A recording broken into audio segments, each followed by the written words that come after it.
Good evening, ladies and gentlemen. It's time for the Wednesday night version of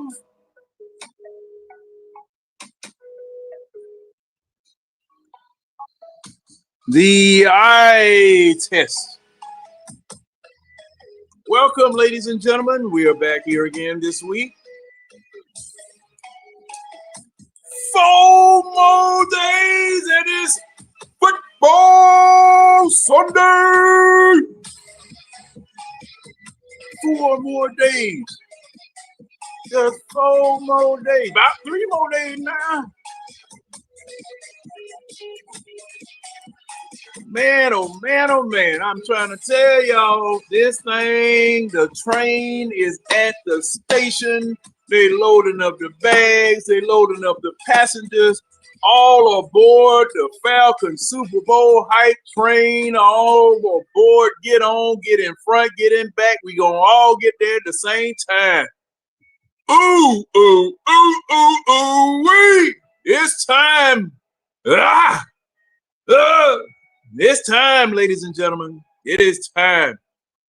Tonight, this is going to be a heavy, heavy, heavy Falcon session where we're going to discuss the Atlanta Falcons and their venture into fiscal year 2025 for the National Football League. What are your expectations? What are your aspirations? What are your fears? What are your accolades? What is your whatever? We want to hear from you. If you decide to come on in, I posted the link right there. My panel is going to be arriving momentarily, and we will get this thing on the road talking about the Atlanta Falcons. I see Cool C has come in already. Wait a minute. I had somebody here just as soon as I posted the show. Who was that? Wait a minute. Let me see who it is. Oh, John Brooks came in. I posted the link at 7 o'clock. John Brooks came and said he was first. And he did something that I would like for you guys to do if you have a mind to, and that is to take your right fist, point it in the direction of that like button, and bust the screen out your phone. Bam!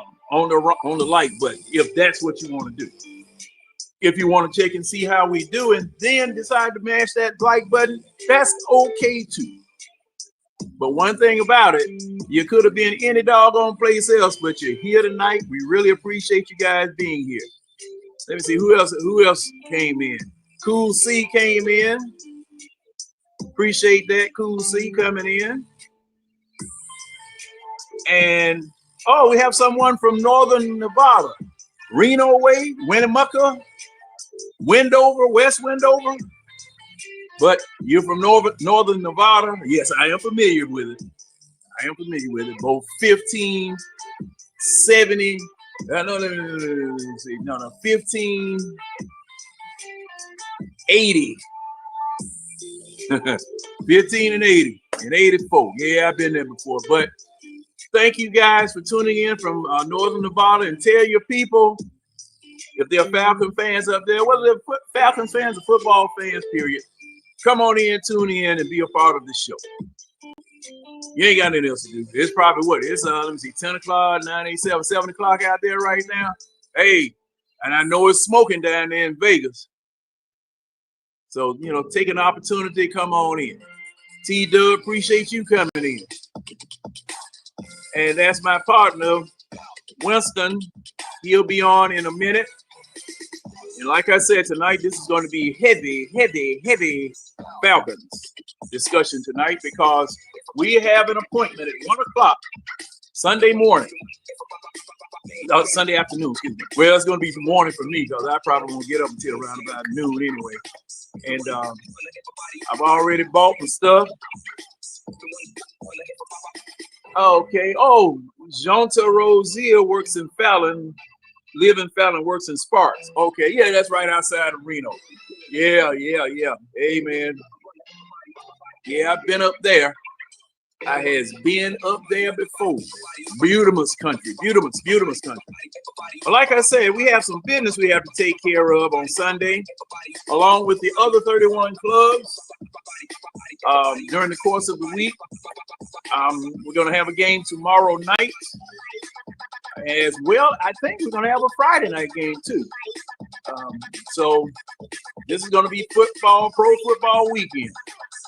I think they have in mind to do it just like the colleges. Heavy saturation. College week was last week. College kickoff week was last week for your major powers. This week, it's the National Football League. It's their turn, which makes it our turn. Yes, ladies and gentlemen, we are ready. And there are some things that have come up that other pundits and other outlets have come up with.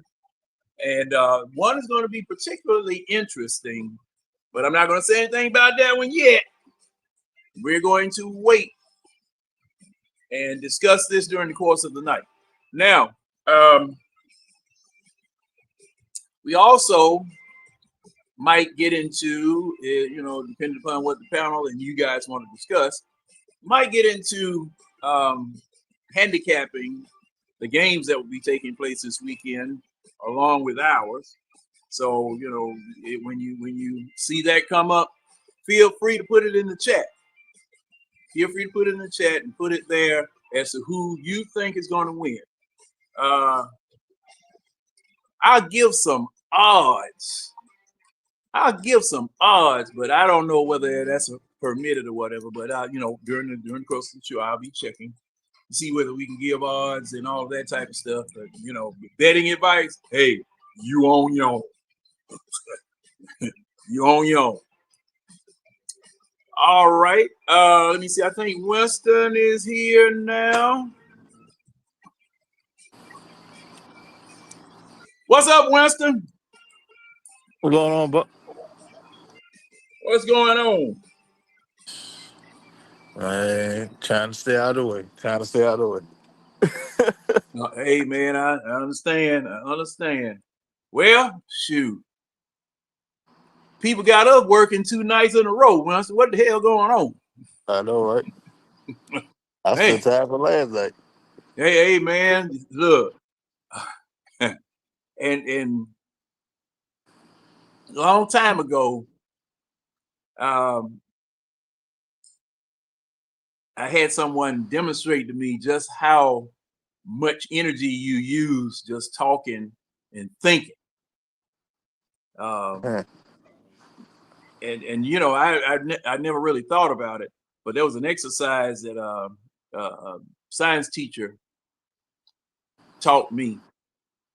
He said, hold your breath, and in 1 minute, he said, hold your breath. I'm gonna start you off. Hold your breath and say your ABCs mentally as many times as you can. We did that. Then he said, okay, I'm gonna give you a chance to rest up or whatever. So we rested up. Y'all let me know when you're ready. He said, all right, we ready now. Okay. Say them backwards. Hold your breath and see how long it's gonna take you to say them backwards. Can't do it. Can't do it as many times as you could forward, because see, the thing is, I'm forward. But when you have to think about what comes before what, going backwards, that's energy you use. Now, you might not have picked your arm up, you might not have done anything else but think. But that power that your brain uses to think man, that sometimes will wear you out, especially if you're not used to doing so. So, a lot of times, at night, when I go on these shows and stuff like that, I'll ask a question, ask some questions just to get folk to think about it. Hey, oh, we don't want to talk about that. No, you brought it up. You brought it up. So that's why I do that a lot of times. But tonight, like I said, coming in here tonight, hey man, 3 more days, Winston, we going to work. We getting on the roller coaster. Huh? I said, yeah, man, I can't wait. Yeah, man. It's like the day dragging back. Yeah. And I got to get my body tuned so I can be up at least an hour or two prior to the game, because see, later on in the season when it starts getting cold and you start pulling on that quilt or on that other piece of cover or whatever and cocooning, man, shoot, you don't want to turn it loose. I don't care what kind of heat you got on in the house. You don't want to turn it loose. But no, sir. Yeah. But that's later on. Now,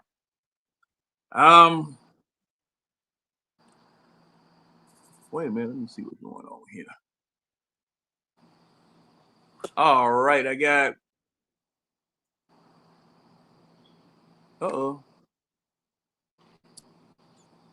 got William in the house. What's going on, man? What's going on, man? Ready for the season. You already know what time it is. We gotta get this done. Any means necessary. Yes, sir. Yep. Now I'm gonna ask you guys, starting out, and the people that will be coming in, I'll be asking the same question. What are your keys or the things that you are going to be looking for? We can start off Sunday, or we can just say for the season. What will be your main keys for continue a Falcons victory and continued Falcons victories during the course of the season? You want me to go first? Go ahead. You can. All right. It's gonna be sweet and simple. It's gonna be coaching. Coaching. I understand we got the talent, but it's got to be the coaching. The coaching got to put the players in the right position to make plays. And two, next man mentality. I understand Kendall McGurdy out. I'm not even worried about Elijah Wilkins because he's been in the system for a minute. We just got to have the next man mentality, man. We can't be playing these little excuses. It is what it is, man. We got to try to get back into the playoffs. Number three, man. For us, man, we got to stay consistent and improve every week. We got Jalen Walker. We traded James Pierce. We got a dog. And I love it. I really love what we got going on. And I'm not even worried about Tampa. I'm not even be honest. I'm not trying to throw no shade at them or anything like that. It's still a divisional rival. But we gonna have to put pressure on Baker Mayfield all down the day, all game. I don't give a damn what we do. Zone blitz, strong safety blitz, press coverage. We got to give some different disguise. So we went in the game Sunday. I got confidence in the team. I got faith in them. And I paid my ticket. So you go ahead, Winston. You go ahead and go ahead and cook up. Get your plan for the season for us to be consistent. All right. I want to welcome in Ron. What's up, y'all? What's going on, Ron? What's on, Ron? What's that about? And I'm gonna let, since Winston was already in, Winston, what are your keys to the game? And then Ron, you can go and tell your keys to the game and or the season, whichever one you want to deal with, whichever way you want to do. I want to see this pass rush come to life. We done invested. We overly invested into this pass rush. I want to see it come to life. I want to see it come to life. I want to see like 3 sacks. 3 sacks. I'm cool. Anything else is the icing on the cake. But at least 3. And the point of attack. I want to see us be strong at the point of attack on offensive line and defensive line. Yeah, line of If scrimmage. Yep. if we can sit there and dominate the trenches, it bodes well for the rest of the season. You got the talent. You got the talent on the team now. It's time to put it together. Time. What would you say, John? Take it off the paper and put it on the field. Yes, sir. Yes, sir. Yes, sir. No excuses for real. No excuses. And I ain't even cut you off with it. Brandon Doris, he playing his ass off. I like how his mentality is. Because last year we had like we were picking on people. Oh, but you got to prove it. They put the coaches and trust and believe in you. And I like what Brandon Doris doing. He's stepping up to the plate. Man, But that's go Oregon, ahead, man. Winter. What you expect? That what we do out of Oregon, man. Oh, hell, y'all think I'm bullshitting? No, Look, I wait, man. look at Justin Herbert. He's from Oregon. Look at Bucky Irvin over in Tampa. He's from Oregon. Yeah, Look yeah, at Brandon Doyle. He's from Oregon. yeah. Like, yeah, we do that. Was that all, Winston? Yeah, and just stay healthy. Stay healthy. Yes, sir. I'm praying for healthy. Fly to the ball. Fly to the ball. Woo. Be aggressive. Fly to the ball. Be aggressive. Be smart. No stupid penalties. Discipline, No yeah, stupid discipline penalties. too. Yeah, Gotta discipline. be and hold your ground. Dominate your battles. Your battles is your battle. Win your battle.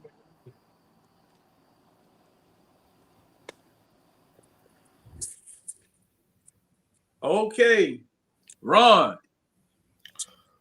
I, me personally, I'm gonna see the pass rush. I'm gonna get at every quarterback this year. No ifs buts about it. What did Yeah. Mike Tyson say? How would it feel to get hit in the mouth or something like that? What? I want to You know, he punch. said I everybody want to got a punch. plan until they get hit in the mouth. Right. I want to punch Baker Mayfield in his motherfucking mouth. Yeah. Point blank.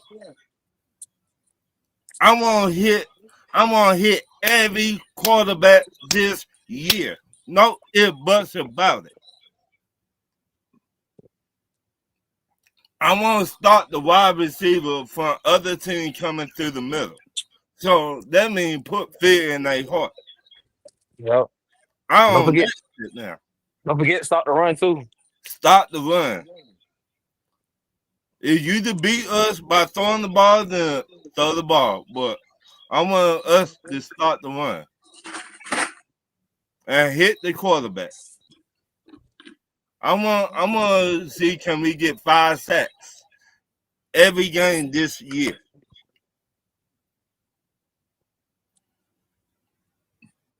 And I want to at least put up 30 points every game this year. No ifs buts about it.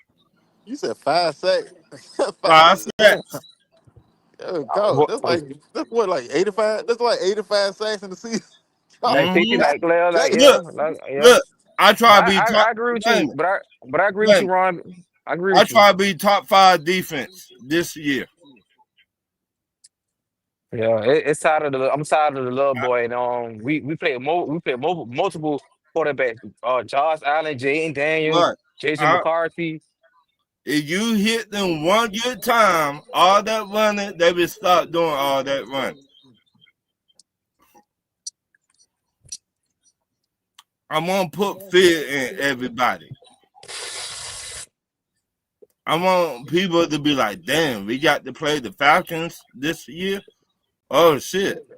Coach, I'm sick. I I'm like on that. our own demon time.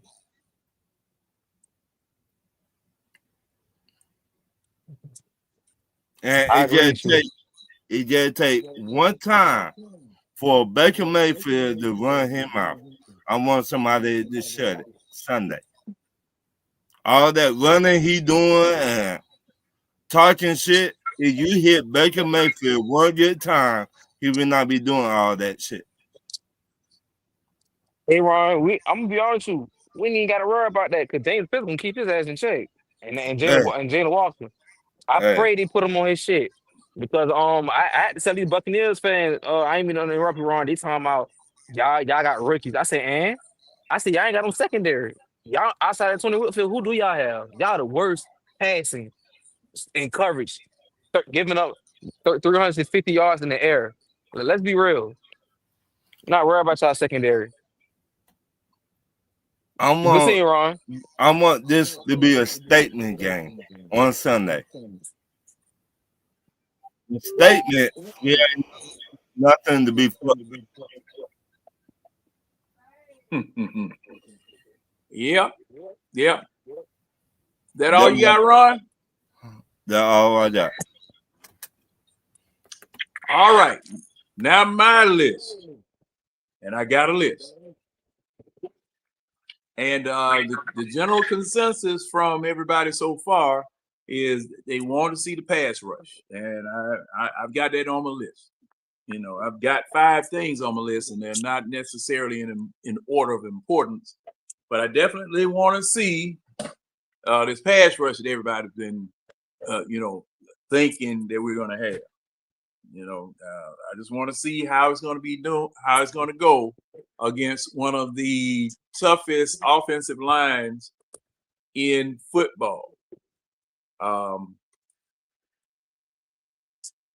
Speed kills, but if you can't use it and you're not sending blitzes, and you don't get to the quarterback, it means absolutely nothing. Then if you do blitz, you got to get there. You got to get there, because if you don't get there, there's a hole.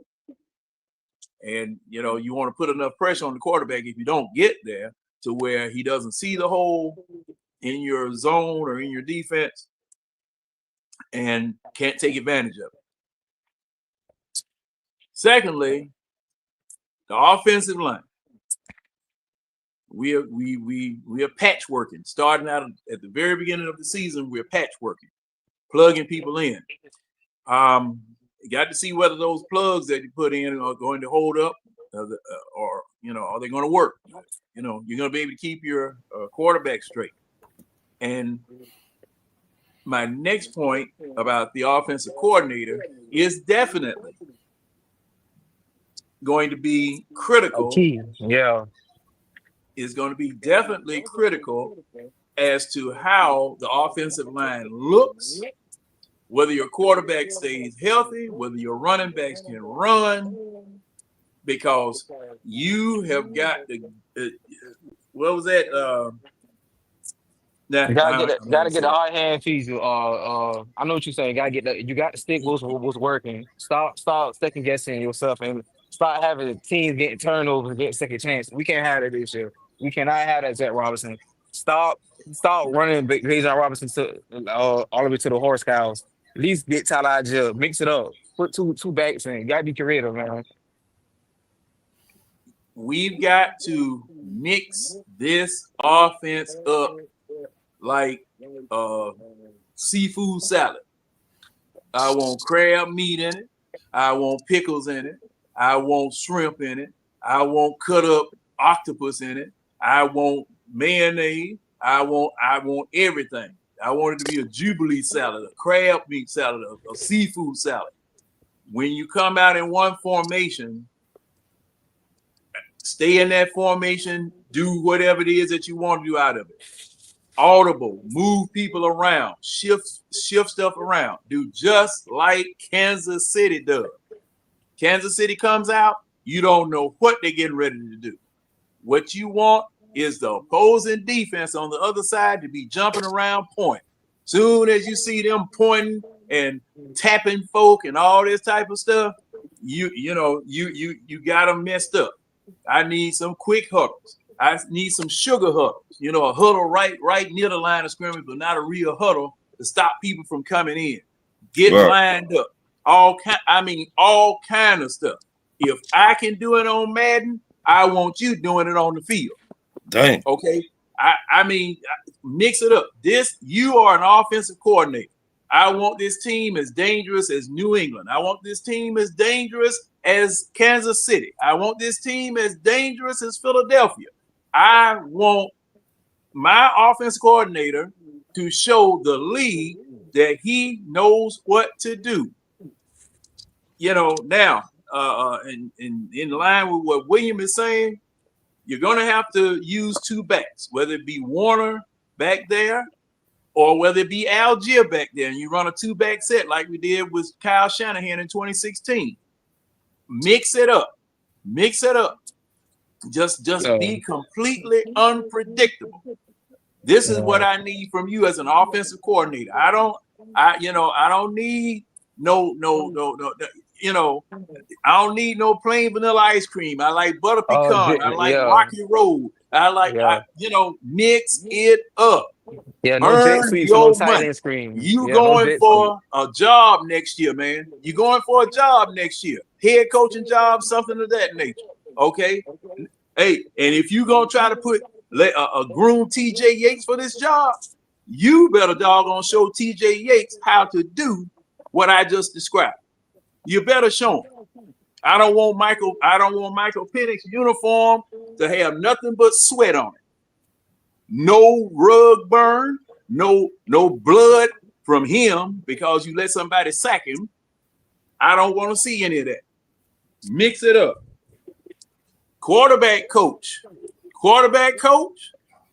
we gonna see whether you did your job this year. Now I have high confidence in Doug Williamson. I don't know what his first name is, but I have high confidence in Doug Williamson versus TJ Yates.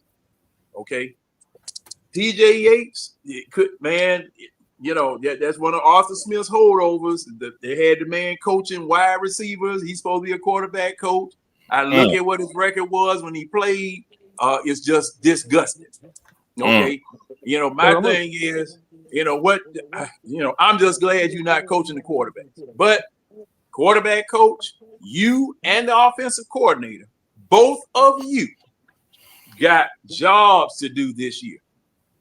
I need to see you jokers cooking. And the only way I'm going to be able to see you cooking is looking at your formations, looking at your routes, looking at your plays. Okay? Unpredictability is going to be the name of the game for me. Now, last but definitely not least, I need these coaches' foot in these officials' ass all game long, because the only way that you're going to stop a fast defensive front is to hold them. You're going to hold them. And these holding calls have not been called. I need somebody thrown out the game. Red flags. I ain't lying. I need somebody thrown out the game for berating an official or being in an official's behind because they missed the call. Because I do not want to see my Falcons scuffling with somebody because they got them all by the uniform, got their hand all up in the face mask, bending them back, and the official standing over there looking at it. If I see an official standing over there looking at a foul or looking at a bad play, I want my coaching staff to be acting a damn fool on the sideline. Raheem, an assistant, whoever. I need them acting a fool because I do not want to see that unchallenged. Now it's gonna be a lot of flags. It's gonna be a lot of fines this year. I'm just going to go ahead and tell you that now. On our defense, it's gonna be a lot of flags. I'm finna tell you this, John. If we set the tone, Tampa Bay won't be doing shit.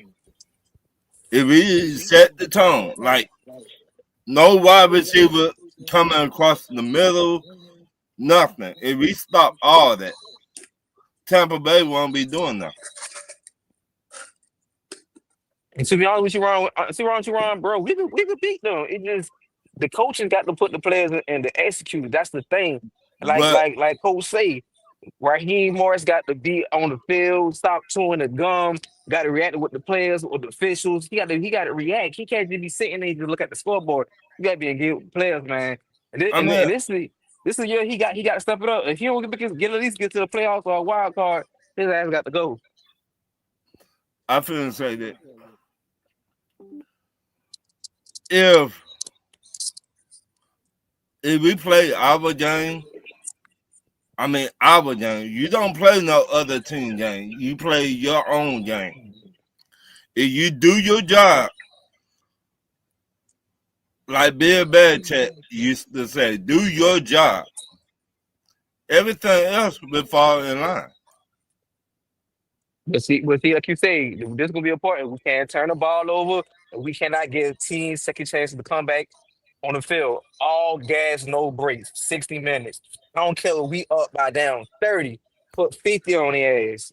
A blowout. I want to see blowouts this year. I don't want to see these close games to a wire. Got to make halftime adjustment. I don't want to see none of that this year. I want to see blowouts, statement win games. If we got to play dirty, get fines for defensive player, I want that mentality. And the Marco Helms, he gonna get some fines this year because I can see him popping the tight end across the middle. Hey, sometimes you got to do that to get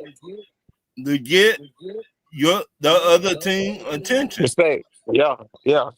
You got to get nasty and dirty with them. Especially with Tampa Bay. That's why I said we got to set the tone. Yeah. Don't let no wide receiver, don't let no running back catch over you or nothing. No, I don't want to see no wheel routes open. Put what's his name, Boot Bucky to Irving ass. on his put him on his shit. Rashad White, put him on his shit. I want to see everybody flying around the ball on defense. And AJ Terrell and Mike Hughes, y'all have to step up this year. We need turnover this year, bro. I got to have it. All this I know it's good to get the pass PB, what they call it, PBU. I need to see interceptions this year. Turn that head around. Now, defensively, okay, well, let me ask this. What side of the ball has the most question marks? Offense or defense? Defense. I'm going to say defense. Both. No, it's not. Both? You said No, both? no, with not. Yeah. Are you going to say both or one or the other? That's why I say both, John. The right tackle. Our right tackle gone. So we don't know how the backup will step up this Sunday. Some Elijah Wilkins. Yeah. We don't know how will he step up. And two, can we finally get to the quarterback? Yeah. But I believe this is what I believe. I believe we get to the quarterback. We gotta put Jalen Walker like on the hybrid linebacker. Let him play close to the line of scrimmage. You get what I'm saying? And then we have to put some different formation. Let Diablo cover in the middle and let Ellis come around like on the outside. You got to miss some different coverage. I want to see quarterback spies. I want to see zone blitzes, cross safety blitzes, 360 blitzes. I want to see all this different, and we have to play more man. That's what was the problem. We didn't end up play a lot of man. We were playing that down soft cover 3 bull crap, giving teams 10 yards off the line of scrimmage. So we got to play more press coverage than man to man this year. Get these receivers off the routes. And that's it. And Mike Hughes, we paid you the money. We need turnovers. We not paid you that bad. So if you ain't gonna produce, we gonna get somebody replacing next year draft. AJ Terrell, I don't care about no NFL top 100. You do your part, get some turnovers, 4 or 5, and keep us in the playoff bound. We need that, baby. We need interceptions this year. We got to have it. And I need you to shadow every top wide receiver. You got a tough hand, Mike Evans, Justin Jefferson, dude out of Carolina, I think Arizona. We got a lot of wide receivers we got to deal with this year. Tyreek Hill. We got to challenge this year. Our DB got to be ready. Because J.T. Bates already step up to the plate. I ain't worried about Bates. All right. Welcome, James. How you doing?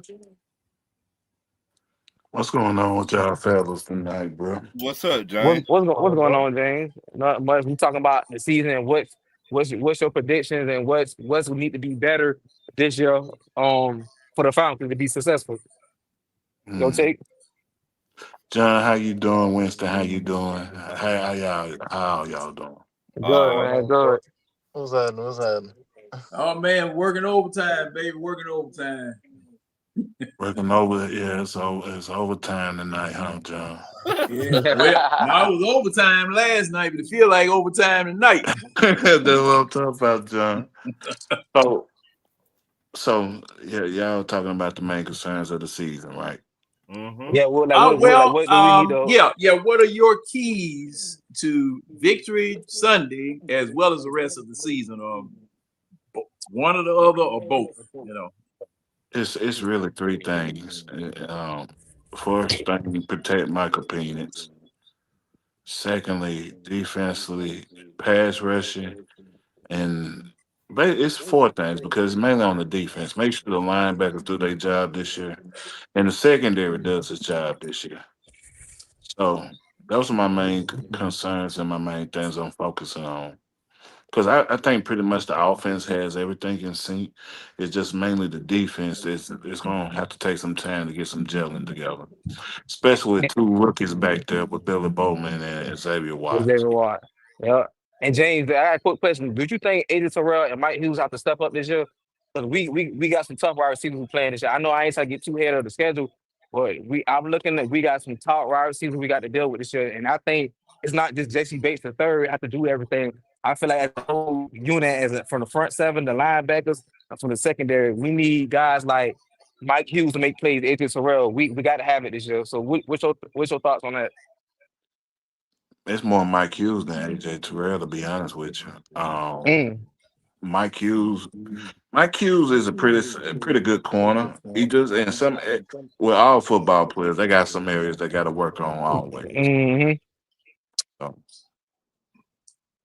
Yeah, he got to turn his head around, James. Man, that's a concern with me because like I feel like Mike Hughes get beat up on a lot of little, double moves, like a lot of crossing routes and post routes, stuff like that. But overall, I'm not really worried about Billy Bowman because I know Billy Bowman gonna do his job. He got to stick his nasty, get nasty in the blitzes and start the run and cover the middle of the field on big tight ends. I got faith in Billy Bowman, but and Xavier Watts, I'm just worried about is AJ Terrell gonna be consistent, turning his head around, and Mike Hughes, if they're gonna work as a unit communication in that secondary, what players need to be at? see, the thing is it's not going to be perfect every game, so you just got to anticipate there's going to be some mistakes made somewhere.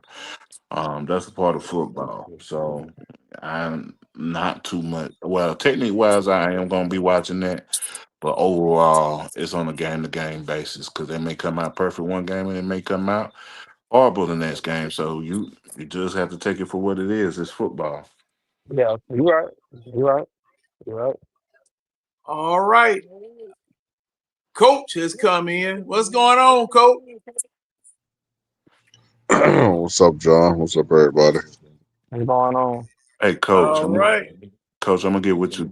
Well, he just left out. uh, Oh man. Oh man. His man. Right, His internet. yeah. His stream y'all might be messing up down there. Yeah, cause oh man, they've been having some crazy rain down that way too. Woo-hoo. But oh okay. Now he's trying to come back. Let me see if he. Hey, Coach. Yeah, my bad. I accidentally hit the back button. well, bro, coach, I'm gonna get with you tomorrow on that. Okay. All right, but All right, Coach. Now we asking, what are your keys for victory? And you can give them for this one game coming up Sunday, or both Sunday and the rest of the season, or whichever way you want to do um, well, as far as this Sunday goes, uh, I think the key to victory is to uh, so, in my opinion, you're not going to be able to stop um, arguably the best wide receiving duo, possibly trio in the league. So can you just slow them down? Uh, I think that is literally the key to winning is slowing them down. Um, as far as we go, I think I heard somebody say 1-2 combo. The Falcons generally when we have a great year, uh, going back as far as I can remember, we have a great year because we do have the 1-2 punch at running back. It's not just one running back getting the the ass load of carries. It's you mix it up.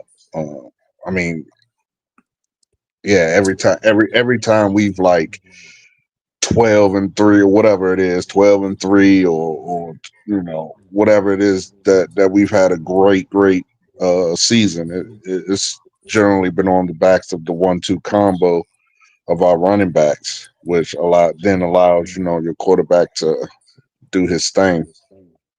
I think uh, this game specifically. So for me, the X factor is not so much the defense. The X factor is the offensive coordinator and MPJ. Um, I know a lot of our fans want to see him light it up. I think for this game, a modest 180, 200 yards passing uh, can do it. I think it needs to be more so running, um, running the ball. As far as our OC, and like you said, John, you got to mix it up, man. You cannot do 4 screen passes in a row again this year. We just said that. We just was talking about I that, definitely Cole. don't want to see no shit like that. Like Well, if it don't work the first time, please don't do it 3 more times in a damn row. That's just crazy to me. So I definitely want to see him open up the playbook. Uh, I want to see us actually look like a competent NFL team, and not the bull crap we had last year. Um, as far as the defense goes, I still stick with my opinion that I want to see a lot of, like you said, John, flying all over the place. I want to see a lot of different blitzes from a lot of different packages.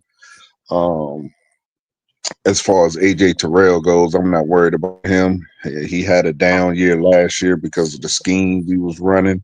That was absolutely ass. When we before that year and really since he's been uh, pretty much a lockdown corner. I think the year before last year, so what was that 2023? Yeah, he was no, he no, had yeah, he had a 30% no, 30 something percent catch rate, that was catch a good rate 2021. or whatever it was called. So I think he'll be okay. Um, but mainly I just want to see, like I said, and I think they'll do it. Just a bunch of dialed up blitzes, a bunch of different looks on defense to slow down, uh, their wide receivers. Because again, I don't think we nor any team will be able to really stop them. I mean, great players find ways to make great plays, and they definitely have arguably the 2 best wide receiver tandem. Again, possibly 3 wide receiver But tandem in the league. So, you Chris know, Godwin ain't playing because just they slow, say he don't come just, back to October. just slow them down, which is good for me. Now, as far as the whole year goes, I think that really just goes into what Michael Penix becomes. I think that's really what our whole season hinges on, uh, and what we have as coaching.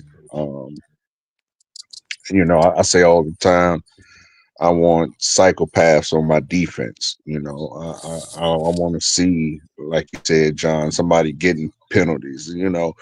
For me, depending on the situation and the time. Of course, if it's, you know 3rd and 30, I don't want you to get no damn roughing, no personal foul penalty that gives them a first down. So definitely, is play depending on the play. But yeah, I definitely want to see. I want to see some people go out there and headhunt a little bit. Smack some people around. I want demon time at all time on the defense. And I think that is the key to us not only winning the South, but making a deep run. Because I think stopping the 1-2 combo of Algier and uh, Bajan, I think that is going to be a tough task for most teams. So I think we'll do good on that. Uh, and then, of course, you got Penix who can throw a little bit in the mix. But as long as the defense holds true, I think that is the key to having a successful season.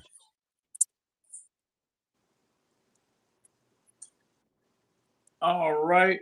Now, there is okay. Well, let me ask this. And Coach, you and James, I wanted to ask y'all this because see, I know how I feel about it, but I want to know what you guys feel about it. Now, my last key to the game was coaches in officials' ears because last year, Say that again, John. Coaches, what? coaches in in officials' ears, in their face, working the officials. That's let me put it there. Let me put it like that. Coaches working officials the entire game, especially on defense with the defensive line, because with the defensive line that we have, the only way you're going to stop them, from what I'm seeing, you got to hold. You're going to have to hold, whether it be the front four or whether a blitzer comes in. Okay, all last year, that's all I was hollering and fussing about. And y'all remember that was the Falcons getting held. Nobody making any calls.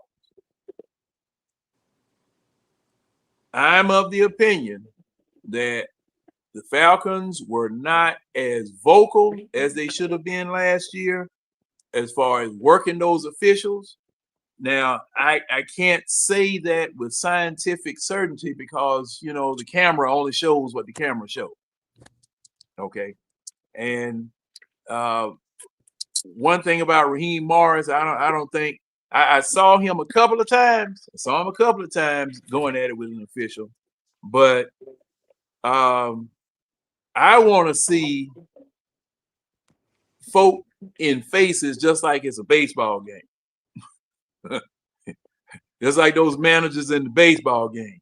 When you throw the pitcher out or when, something happens and you really get at it and that manager gets thrown out. That's what I want to see out of my coaching staff. What do y'all think about that? I mean, yeah, like I said, I agree. Raheem's got to start getting out of that confidence zone. He got to start. Like I said earlier, you got to engage with your players. You got to be on the sideline, watching every detail. If he missed a call, sometimes if they challenge it, that's what head coaches is paid for. They want to make sure they getting the calls right, officiate the game. You got to be on your P's and Q's. You can't just sit there with your arms forward, look at the scoreboard, swing on them. You got to be like I said, you got to be vocal. You got to speak with your players. If you don't like what you see, then that what you did, 'cause you get paid for. But yeah, Raheem he got to do a better job. Calling timeouts, make adjustments, and challenging plays when they don't go our way. If you the player caught the ball or something like that.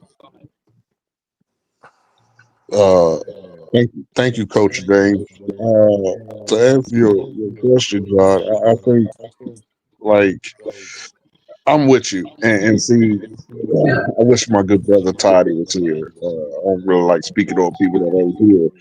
But this is what I be telling him all the time. I don't need Raheem to be like animated throwing chairs and stuff like that. But I do need him to show some fire. Anybody who's ever played, a sport, when your coach goes bananas ballistic on the sideline or on the side of the court or whatever sport it is you're playing, when you see your coach go bananas on a call that even if you don't think it was right, but you just watch your coach go bananas, that does something to you as a player. That lights a spark in your ass, under your ass. You like, hey coach, calm down. I got it. You know what I mean? Like it just fires the whole team up. And to your point, John, yes, I would love to see him do that. You said you've seen him do that. I can't recall the time he's done it. I'm not saying he hasn't, but the fact that I can't recall the time lets me know if he has done it, it hasn't been a lot. So yeah, I would love to see him do that. I don't think he will. I think the in our coaching room, the one person who would do that is our DC. But if Rod takes the handcuffs off, I could see our DC blowing up and getting the defense fired up and stuff like that. But I just don't see that in Raheem. He's a don't rock the boat type of person from what I see. So no, I don't think he will. But yeah, I totally 100% agree with you. I would love to see that because that fires up the team. All right, James, before you go, want to welcome Red in. Look like he boogieing down the backside of Folk Mac in the Cadillac. Yeah, I'm at home. I'm home, John. All right. Well, I know last night was overtime for you, so this is your regular job you're calling. But James, what you think about that?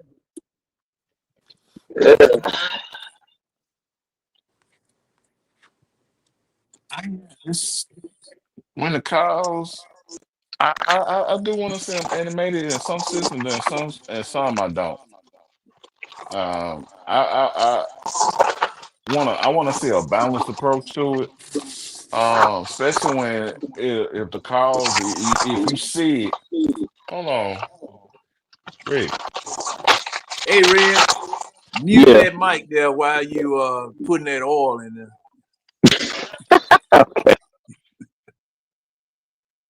Okay, go ahead, James.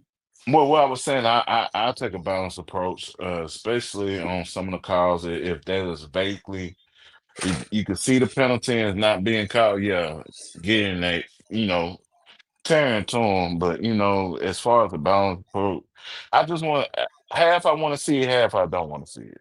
I don't know why. It just that's how I feel about it. Okay. Now I know you don't want to do it. You don't want them to put you in a position to do it. But man, last year, doggone, man. You got a man, okay, and I'm talking about holding calls. I'm talking about face masks, things of that sort. Okay, because I know you can't call a game perfect. I know that officials can't call a game perfect. But when you are being held, and I'm using holding as one of my pet peeves because see, we're going to be relying on speed to get to the quarterback. We're going to be relying on speed and toughness and being able to fight through and getting to get back there. All right, doing that up against an offensive lineman that's going to be lazy and grab you and hold you and wrestle you down to the ground, and an official just standing there looking at it, whether it be the white hat or any one of the other black hats, and I'm looking at you, looking at the play. You don't even have your hand on the flag. You're not doing nothing. I ain't even trying to challenge the player. And you just allowing this person to do this. And no, I can't go along with that. especially if I'm sitting up here looking at the play. I'm the coach. I'm on the sideline. I can see it, and I can see that you see it. Okay, no. Man, look, I probably would throw a doggone drink out there on the field, and tell the man, hey, white hat, come here. I need to talk to you right now. Start at the beginning of the games, set the tone. Look here, man. Call it straight. Call it straight. Because y'all know my favorite slogan. Now I could do it in basketball, but you can't do it in football. Can't do it in football all the time unless you issue an instruction out there. But the way that I always played, now ref, this man holding me, he banging me, he beating me up out here. Either you clean it up or I'm gonna clean it up. And you're not gonna like it when I clean it up. So that's the type of mentality that we are going to have. Well, that's what I'm thinking that we're going to have. Okay, because if you interpret holding as this or that, make sure it's across the board on both sides of the field.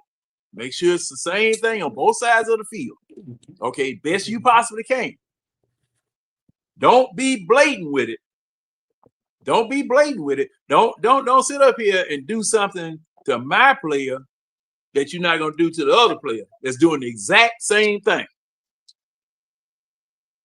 That's my concern. That's really my concern. I see Coach done drop back out again. But that's really my concern about that.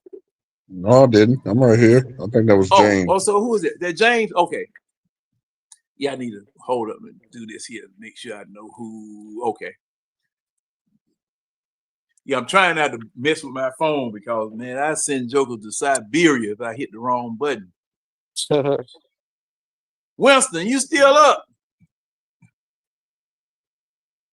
Winston must have went to sleep. Yeah, he probably had a hard day because No, I had muted the mic. I'm here.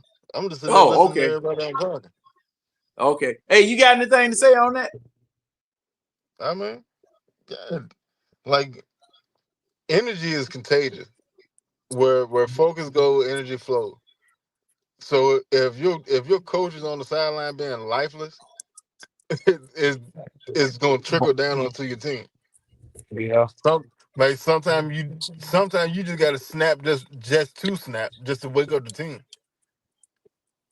Like that's just part of coaching. Yeah, I agree with y'all. I don't want to see Raheem Morris just looking at like I said, looking at the jumbo screen and have his arm folded. I want you to be engaged like how Dan Campbell be looking at the other coaches in the eyes. Like I want this game too. You got to show that fire in you. For real. Yeah. Now, like I said when I was talking, I can only go by what it is that I see on my television. When I go to the game, I'll have an opportunity. Depending on what sideline I'm on, depending upon how the tickets roll, be able to So look. go on game time. I'll be able to take a look across at the field or down on the field and see exactly what Raheem is doing. Because and then a lot of times inside the stadium, the cameras in the stadium are different from what's being shown on television. So you'll be able to see exactly how the coach's demeanor, what's going on the sideline or whatever. But holding calls, man, and the interpretation of what is a hold is, man, you just never know. It just varies from game to game, just like a strike zone in baseball. Because I remember old Forrest Gregg, man, that man's strike zone was from here to Decatur. Hey, man, come on now. Not everything a damn strike. And part of it was because he couldn't bend down. that man would have bent down, he would have fell on his head, just tipped over. So okay, now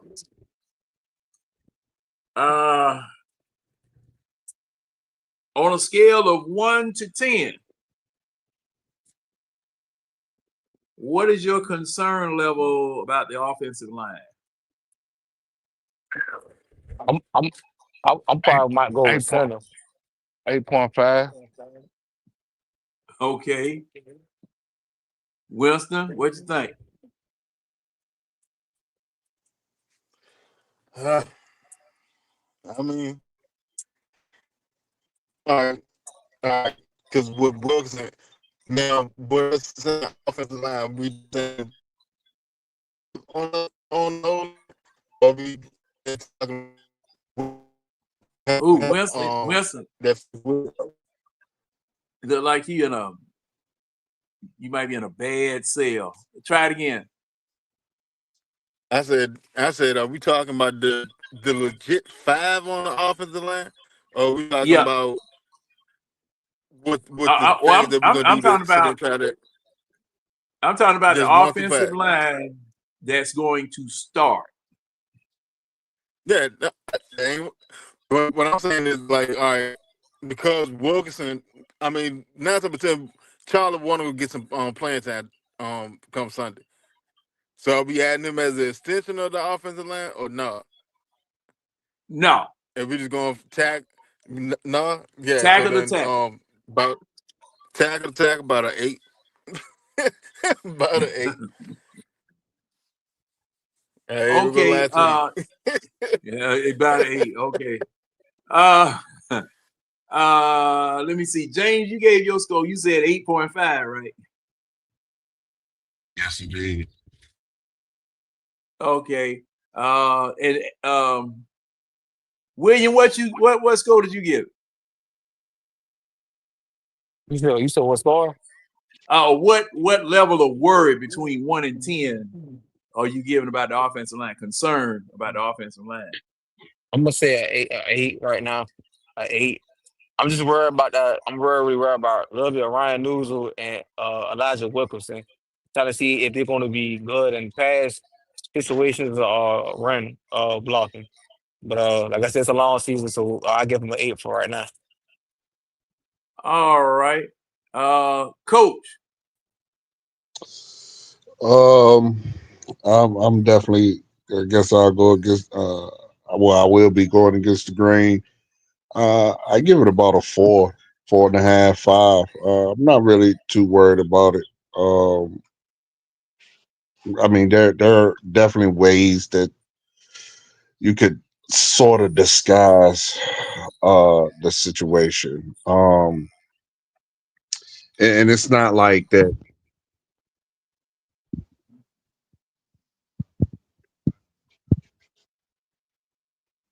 Hey, Coach. Coach, you see that?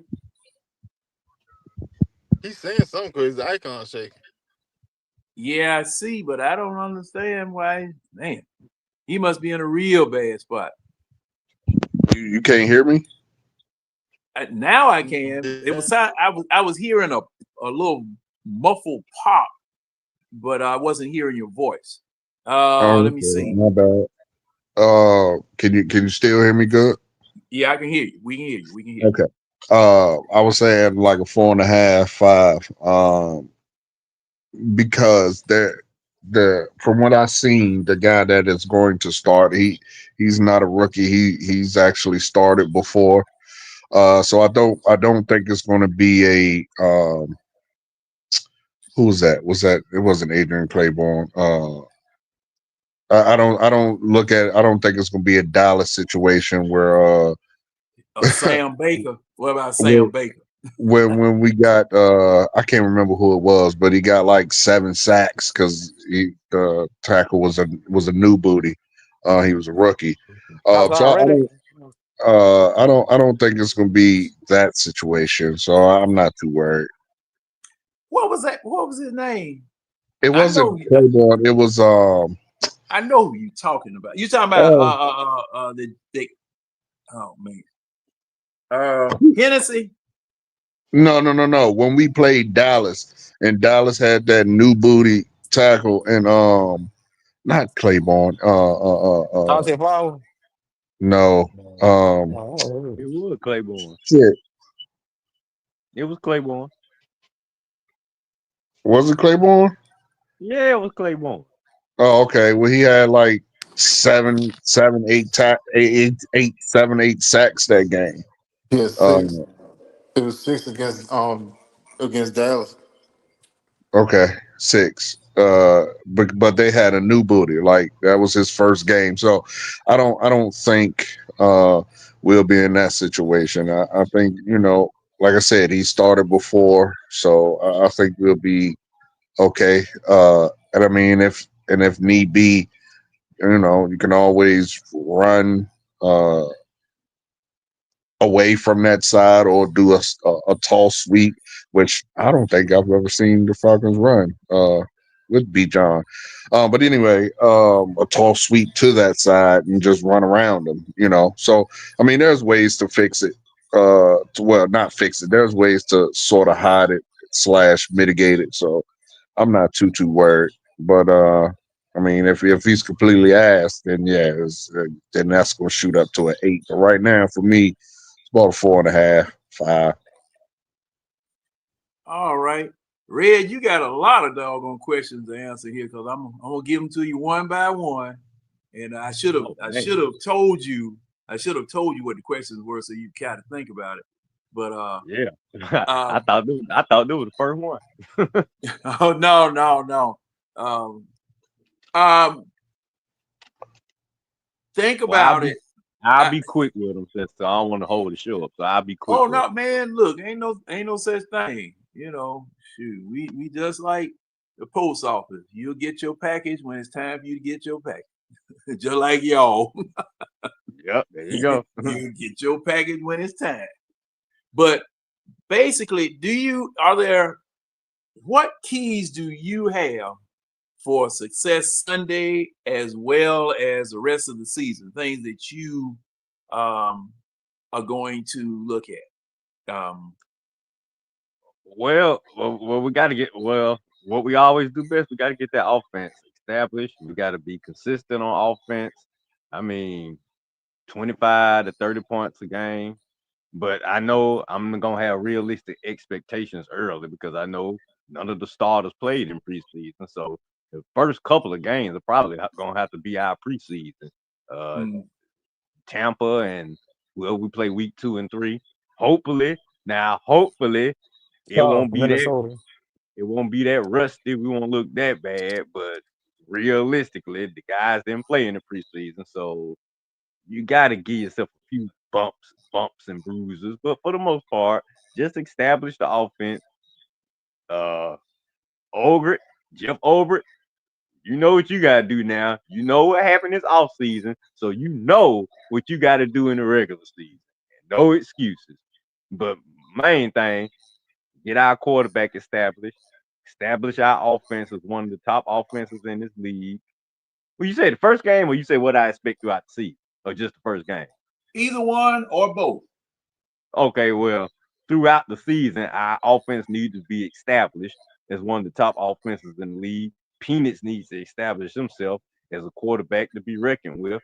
I don't have no questions about London. I don't have no questions about our receivers. I don't have no questions about our running back. My offensive line worry. I agree with coaches about a 4 or 5. I mean, with the exception of Wilkinson, everybody else I pretty much trust. Well, the center is kind of a newcomer, but him and Penny's been working together doing a training camp and off season. So I'm a assume I'm gonna be a fanatic. I'm gonna take a fanatic assumption that Penix and the new center got their kinks worked out.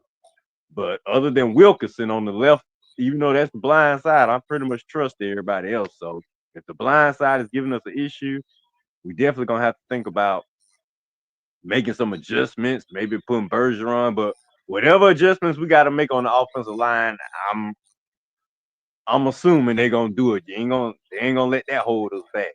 So other than Elijah Wilkinson, I'm I'm pretty confident at all the other spots. Receiver ain't got no questions. Running back ain't got no questions. Penix, that's my boy. Don't let me down. Kicker, I'm pretty cool with. And like I say, it's up to Jeff Obert. Jeff Obert's job is to not be the one thing to mess this season up. So that means my defense got to be solid. It got to be at least. It got to be within the top 15. I mean, it's better to be within the top 15 than in the last 15. What Red, number don't in the top 15? I don't really care. Just be up there instead of down there. Red, don't Sacks. forget the play calling. What? Don't forget about the play calling for Zach Robinson in red zone. Don't forget about Zach Man, Robinson. I said the offense. The offense as a whole will be established. That including the offensive coordinator and everybody else. I'm not singling out Zach like he's the main issue on the team. So, but we'll be all right. I'll leave it at that for right now. But I'm pretty I'm anticipating some good things, John. Some real good things. As long as our offensive players play like they can. Defense is a work in progress. I ain't gonna talk too much about it. I rather see about it than talk about it. But I'm expecting our sacks to rise up. I'm expecting defensive line play to be improved. Secondary, I ain't got no questions because you got the best player on the defense leading the secondary. Bates is the leader of the leader of the whole defense, really, but definitely the leader of the secondary. Him and AJ and Willie Bowman and the other Mike rookie we Hughes got to got. step up though, Red. Mike Hughes and AJ Terrell got to step up this year. I ain't worried about no Bates and I damn. did everything. He I ain't needs to. We worried need about no damn interceptions. Mike Hughes and no damn AJ is solid. He'll be all right. I ain't worried about Mike Hughes. I don't even know if he's gonna be the starter the whole season. So All right, I want to make sure that I acknowledge the people who come in the chat. John Brooks, Cool C, Jonta Rozier. Jonta is calling from Northern Nevada. About he further away than Coach is. You know, T-Dub, Christy Lewis, Dirty Bird 67, King Atlanta supporter. You guys welcome in. Ted DeGeorge, he was on last night, and that's the first time I saw him was last night. Welcome. Old Nando is in, and Nando, you can come in. Same thing with you, Keely. Y'all can come on in. Chief, come on in here one time, man. I see you cool. always in the comments. You can come on in here. We ain't gonna beat you up too bad up in here. You know, I don't want nobody to be scared. And you know, Now, did they say Mike Hughes is the other star? Huh? Yeah, Had they he named was Mike stuff. Hughes as the star? Yeah, Huh? who gonna start Yeah, over?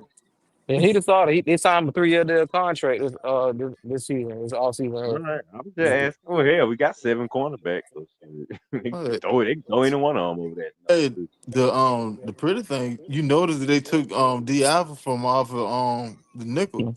He backing Oh, up AJ. well, that's good. Thank God. I hope AJ don't get hurt. Yeah, Hey, let's pray for health though. I it's, want us to be healthy. it's Bowman and Natron Brooks at nickel. Oh, okay, I like Natron Brooks. Anybody but the Alpha. Yeah, he was getting on the fans talking about y'all praying for my dog, or y'all want me to get cut. Who? D Alfred, he tweeted, he said y'all fans are losing. Y'all praying for my downfall. Y'all want me to get cut. I seen he posted on his Twitter page or something like that. yeah, I That's the saw problem. that. See, that's the problem right there. You need to stop engaging with the fans, dude, and focus on getting yourself better on the field. What you engaging with the fans for?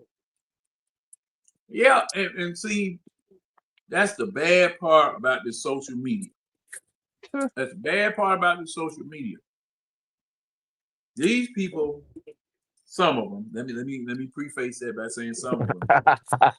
Some of them are more concerned with how their Instagram, Facebook, TikTok, all of these platforms do versus how they do on the field.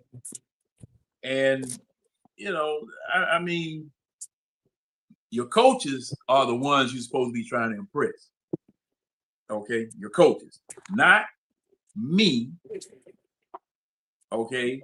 Not these random people on TikTok and various other places. Oh, all right. Thing is about us, we're going to take a look at what it was that you did on the field every Sunday. No matter what position it is, no matter who it is in the position. We're going to take a look at what you did on the field Sunday. We are going to critique you on what we thought we saw from you, just like your coaches are. Okay? That's the only thing that matters, your play on the field. Okay? Now, I hope you're not expecting no likes from me on Facebook. I hope you're not expecting no stars from me, and no subscriptions from me, because that's not my job. That ain't your job. Okay, that's not our respective job. Mine is to watch you play. Yours is to play while I watch you, while your coaches watch you. Right. I mean that's it. You have people concerned with their legacy, and this is just game 2. Okay, this might might be just year 2, might be just quarter 2, and you concerned with your legacy. Man, the doggone table of contents in your book hasn't even been written yet. Man, I'll be worried about the book, because the thing is about your legacy and how people view you. You have absolutely no control over it. Yep.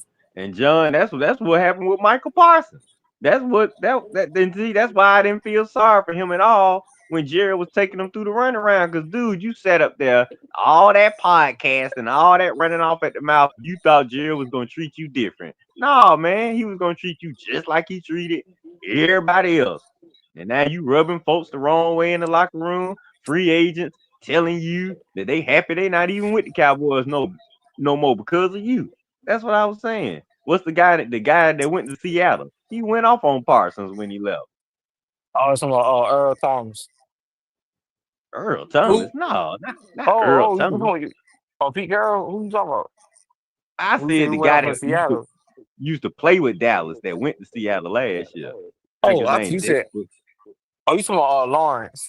Lawrence. Oh, that down there. He played defensive end. I know what he played. I'm saying that's the guy that his statements to Michael Parsons were very memorable. And like I say, I wasn't surprised with the whole contract situation. I hope Green Bay know what they got. Now I understand that that Parsons has some type of back situation going on. Yeah, they shoot him steroids in the back too. I read about that. Yeah, and that it's a managing situation with drugs.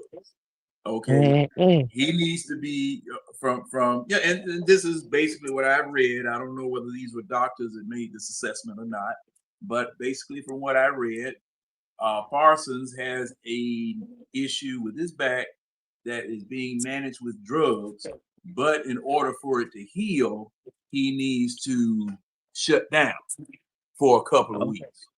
Well, shut him down. So now all that stuff he was doing on the sideline, was that helpful to his back? Remember at the game?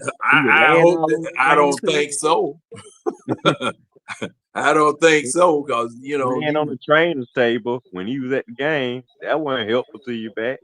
Well, and did he really need to be on the trainer's table, or was he just acting up? Because I was seeing, I think he was acting up because he was upset with our contract. They didn't want to give him our contract. That was. And some stupid fans talking about come to Atlanta. We ain't gonna get no damn Michael Parsons anyway. We Yeah. just drafted James Pierce and Jalen Walker. And we would like to welcome on overtime, mind you, Mr. Tidy Jones from the Atlanta Bird Game. What's going on, Tidy? Hey, good evening, y'all. How's everybody doing? What's What's going going on, bro? on? What's up, Ty? Chilling, man. Chilling. Now, I'm going to ask you the questions I've asked everybody else. Do you have any keys to the game Sunday as well as the season, or both, or one or the other? Anything you're thinking that would be a key to victory or keys to victory? I'll just say for this game, for the Sunday's game, defense. I think Tampa is gonna come in feeling very confident that they can do what they can. They can do what they like to offensively against Atlanta, especially with them knowing that we're gonna be starting a lot of rookies. I think they're gonna try their best to expose that. You know, these rookies and these young guys. You know, Brandon Doyle is his first start, so I think they're gonna try to have their way with us, if you will, offensively. So I want to see our defense be real stingy, flying around the ball, create some pressure, stop their run game, and let's see if AJ Terrell can actually have a good game against a big receiver like Mike Evans, who will be in the Hall of Fame, possibly first ballot. We'll see how that goes. But really just defense, man. I think defense really need to lead the charge. And if we can just have a good defensive game, man, I think we'll come out of our crib with a victory. I don't necessarily expect us to score a whole bunch of points. I hope we do, but you know, we can play some good defense and skate out of there 17-13, 17-14. I think that's a fantastic way to start the season for Atlanta. So just be good, very good, be great defensively. And, you know, these rookies got to step up and play like they've been in the league for 3 or 4 years, because I'm sure Tampa's going to try their damnedest. Baker Mayfield, man, they'll try their damnedest to expose us on defense. So I'm gonna be watching the defensive side of the ball pretty heavy. I think our offense. I think we will score more than just 17. I just think I don't think Tampa defense not good enough to stop Bijan Robinson and Kyle Pitts, and then the secondary was terrible last year. Well, 2 years back to back. It's not really a point of debate with me. I'm just saying that I would be happy if we can win. Excuse me, 17-13. Hell, we win 55-52. The point is just win the game. Yeah, I got you. But like I said, if we eliminate the explosive plays across the middle and contain Bucky Irvin and stop the flat route. I mean, stop the wheel routes from Rashad White. It's gonna be a long day for Baker Mayfield. So we got to do a lot of zone blitzes, strong safety blitzes, and press man coverage, and sometimes man to man. So we lacked last year, not doing a lot of man to man last season. So I think we get him, like, if we get him early and we learn from what Dallas did to them last season when they were putting pressure on him, he'll give you 2-3 turnovers. So we got to give him a lot of different looks. Yes, sir. And eliminate the middle of the field. Just please do not let nobody get out the seam routes in the middle across the field. So I got Debo covering. We got you. We hear what you're saying, bro.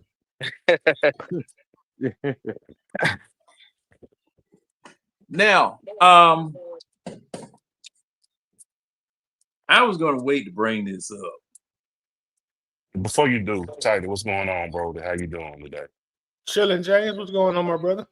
Can't call, man. Another day, another headache. That's all it is. For real.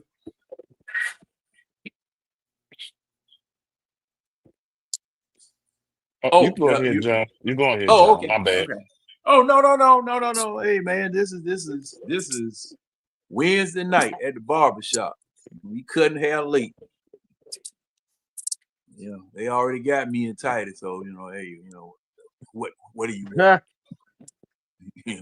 What do you want? Okay, now I was gonna wait to bring this up, but guess what? They have a list of quarterbacks that could get benched in 2025. I said, now, wait a minute now. Y'all compiling these types of lists already and the season hasn't started? And you're compiling these lists, period? But let me go down this list. Now, I don't know whether, it's not in 1, 2, 3 order, but I got 10 names. Now, I got Joe Flacco, Tyler Shaw, Anthony Richardson, and Daniel Jones on the same team, I guess. Cam Ward, Justin Fields, Bryce Young, Sam Darnold,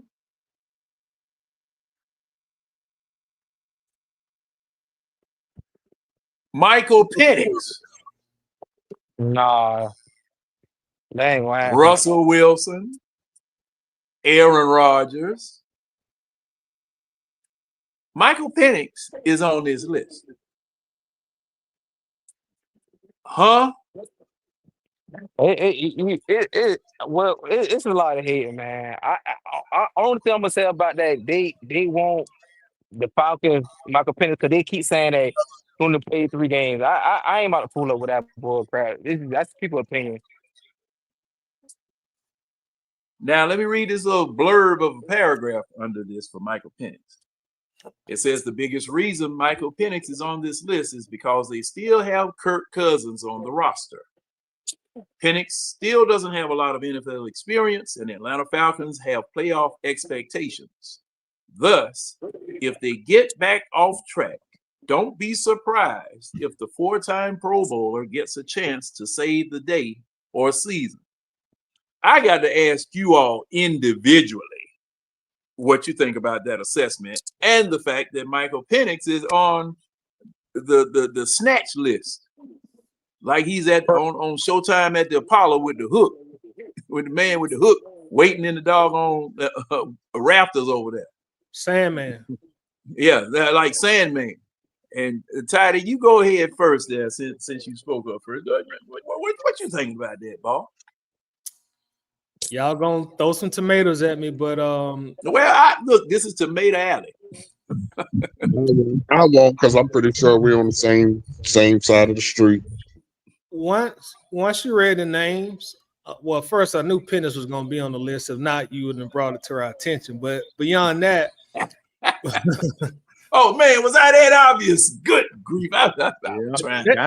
That's just television. That's how you set up conversation. But once you read off the paragraph, man, I hope it don't happen, but it's plausible.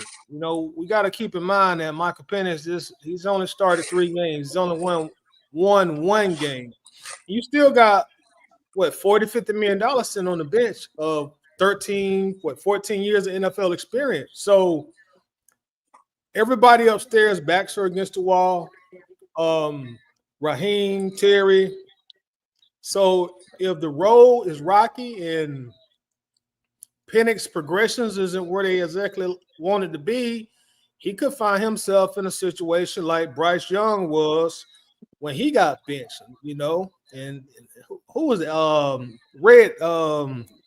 Andy Dalton, if I remember right, came in and played, and then once Dalton went down, Bryce came back and played a lot better. So again, I know this ain't gonna be popular, but it's possible.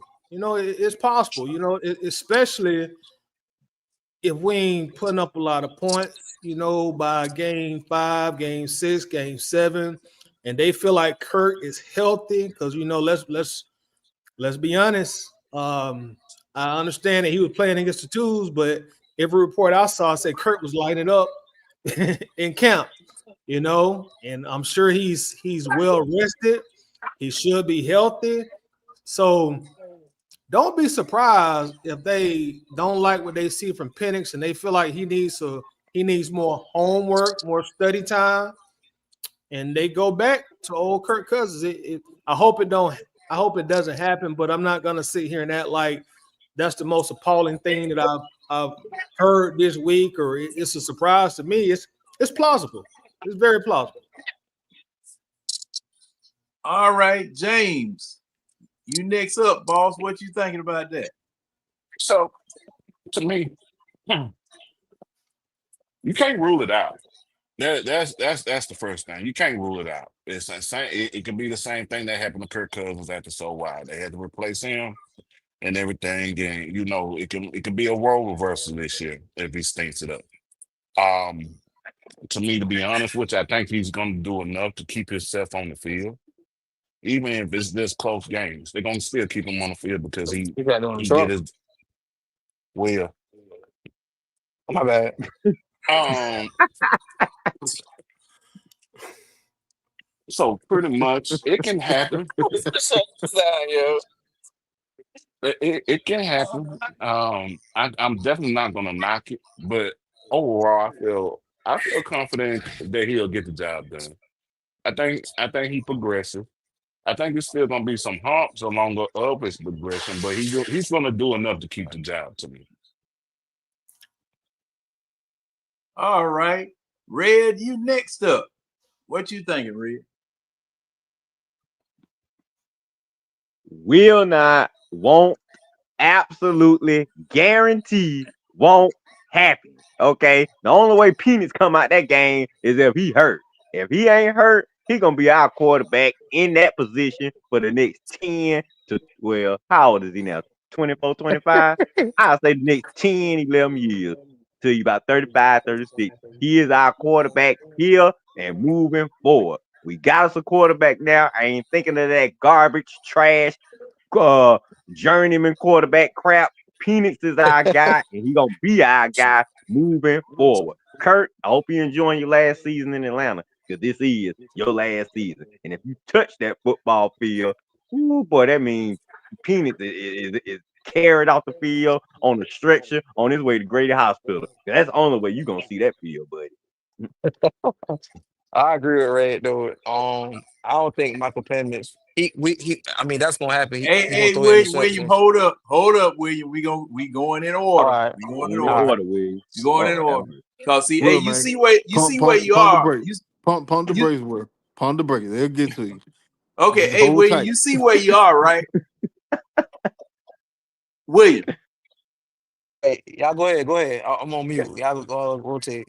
I'm sorry. Okay. You see where you are up on the screen, right?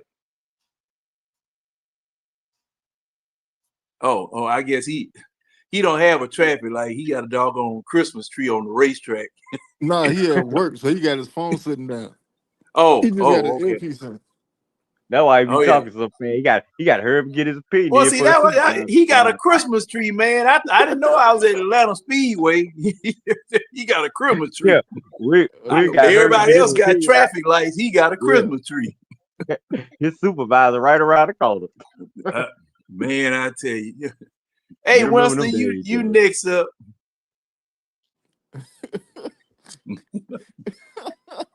Y'all that's funny, man. No, I'm on lunch break, but go ahead, Winston. All right, Yeah, thank so you. Go ahead, Winston. all right, the probability of it is very, very slim. I mean, it can happen, but I doubt it. I mean, like, it's Penix's first year. You got to let him go through the bumps. He gonna have highs. He gonna have lows. That's just gonna happen. So you got to let him get through it. So the probability of him getting benched, I don't see it. Now, will he come out the field if he get injured? Then yeah, Kurt will get in there. But for Penix to actually get benched, I just don't see that happen. Now, who they should have had on there is Trevor Lawrence. Trevor Lawrence should have been on the list, but that's a whole nother conversation. But yeah, I don't see Penix getting benched. Coach, what you think?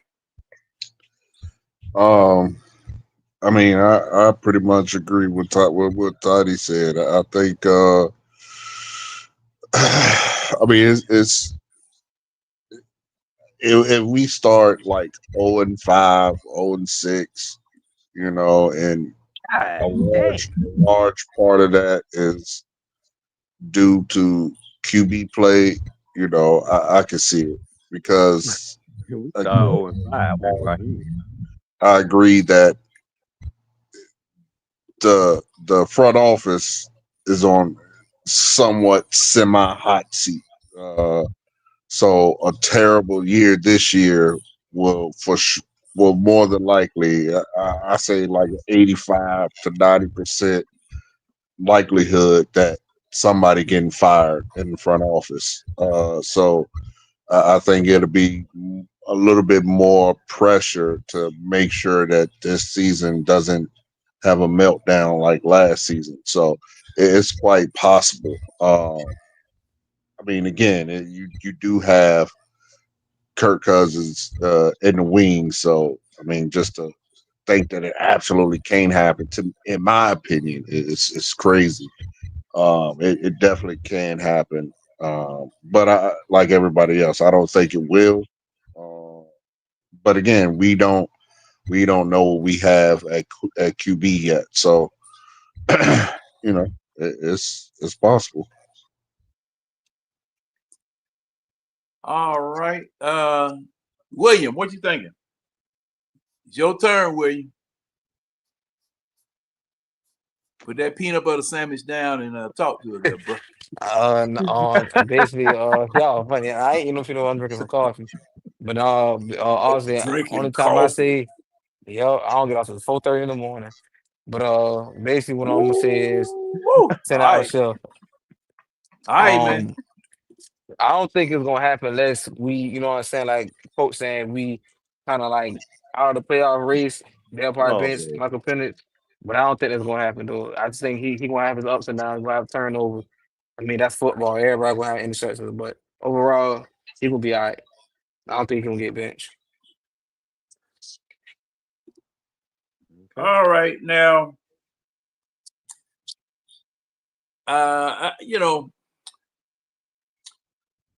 whoo, with the front office, cause see now, Coach, you said something. You said the front office would be on a hot seat if Penix got benched. Wouldn't the coaching staff be first on that front eye of the stove? No, That big eye on the stove before the front office would. I said that I didn't. That's Zach not what I meant. Robinson should I, definitely be. Okay. Let me say it like this, Coach. The Heat. Oh Lord. Hey, Ty, you see your big low down there. Hey, big low, you got time? You come on in here. You ask it. What's up, Lo? You ask him what I think. At any rate, Coach. Now, Yes, sir. the front office be on the hot seat before the coaching staff, quarterback coach, offensive coordinator. Let me rephrase what I meant. I meant like the front office, as in the goddamn, I can't think of his name. Shit. Yes, Terry Fontenot. Thank you, Toddy. Terry Fontenot. I think Raheem, regardless. I mean, unless we lose every game, I think he'll be back at least the middle of next year. So he's good. But Terry Fontenot and yeah, your OC, somebody will be fired, in my opinion, if we have a meltdown like last year. So I think in order to not have that happen, if we're just falling off the wagon, I think they'll do that to try and shake something up. But no, let me be clear. I don't think it's going to happen. I'm saying if that would be the instance, in my opinion, that would happen. Is what I'm saying. Okay, now I understand that, but you would say that the general manager would be the first one on the hot seat, or the general manager would get more heat than the coaching staff would? I'm saying if the team falls off the cliff again, somebody's going to have to answer for that. And even though No, it's not the team, not the team. I'm talking about Michael Penix. We're just talking about Michael Penix. right. That's what I'm that was m- m-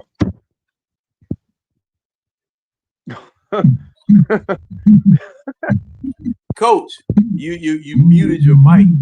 I'm seeing you light up, but I can't hear you talking. What's that can background noise? It sounds like an African horn in here. I don't know. Sound like somebody underwater. So live. Hope Coach, y'all did you caught some drive fish in? for me. Coach, did Coach, you I'm drive in the seeing park Mike. in the Houston River? Hold on. Hey, Coach, you're lighting up whenever that noise comes on.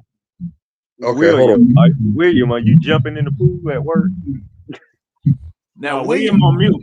William on mute, but I Oh, okay. see Coach lighting up whenever that little whoop whoop whoop noise comes on. Coach, stop driving through water, man. It's Coach Mike.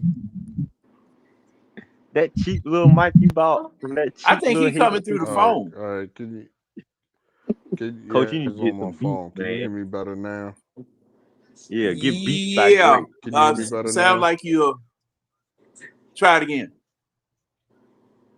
I Testing. think Coach put his scuba mask on so we can hear him better.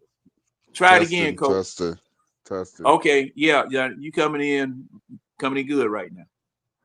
All right. No, what I was saying, John, was I was saying if the team falls off and it's in large part due to quarterback play, then I think that in order to possibly save jobs, that would be the reason why that they will put Kirk in. But again, I don't think that's going to happen. I'm just saying if he was to get benched, in my opinion, that would be the series of events that would cause that. Okay. Now I'm going to ask everybody else. Who would you hold responsible for a bad Michael Penix?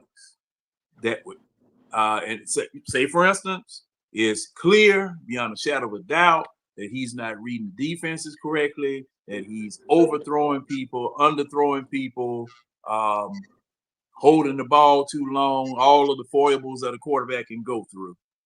Who would you hold responsible for that? Now it's obviously going to be, everything's going to fall on the head coach, So Raheem Morris is low-hanging fruit for the purposes of this question. But who would you hold responsible other than the head coach for mistakes of that nature? And William, you go first because I'm head around the other. You were saying what mistakes, what happened? If Michael Penix stinks the joint up, overthrows receivers, holds the ball too long, puts the ball in the wrong place, doesn't see defenders and throw it right in the bread basket, stuff like that. Who do you hold responsible if that happens? I'll probably say the coordinator, Zach Robinson. Okay. What about you, Coach? I think I asked you that, but I'm gonna come back to you and see what you say. That's actually a great question. So for me, it would really depend on the issues he's having. Like if it's like as you said, like he's overthrowing people, underthrowing people, things of that nature.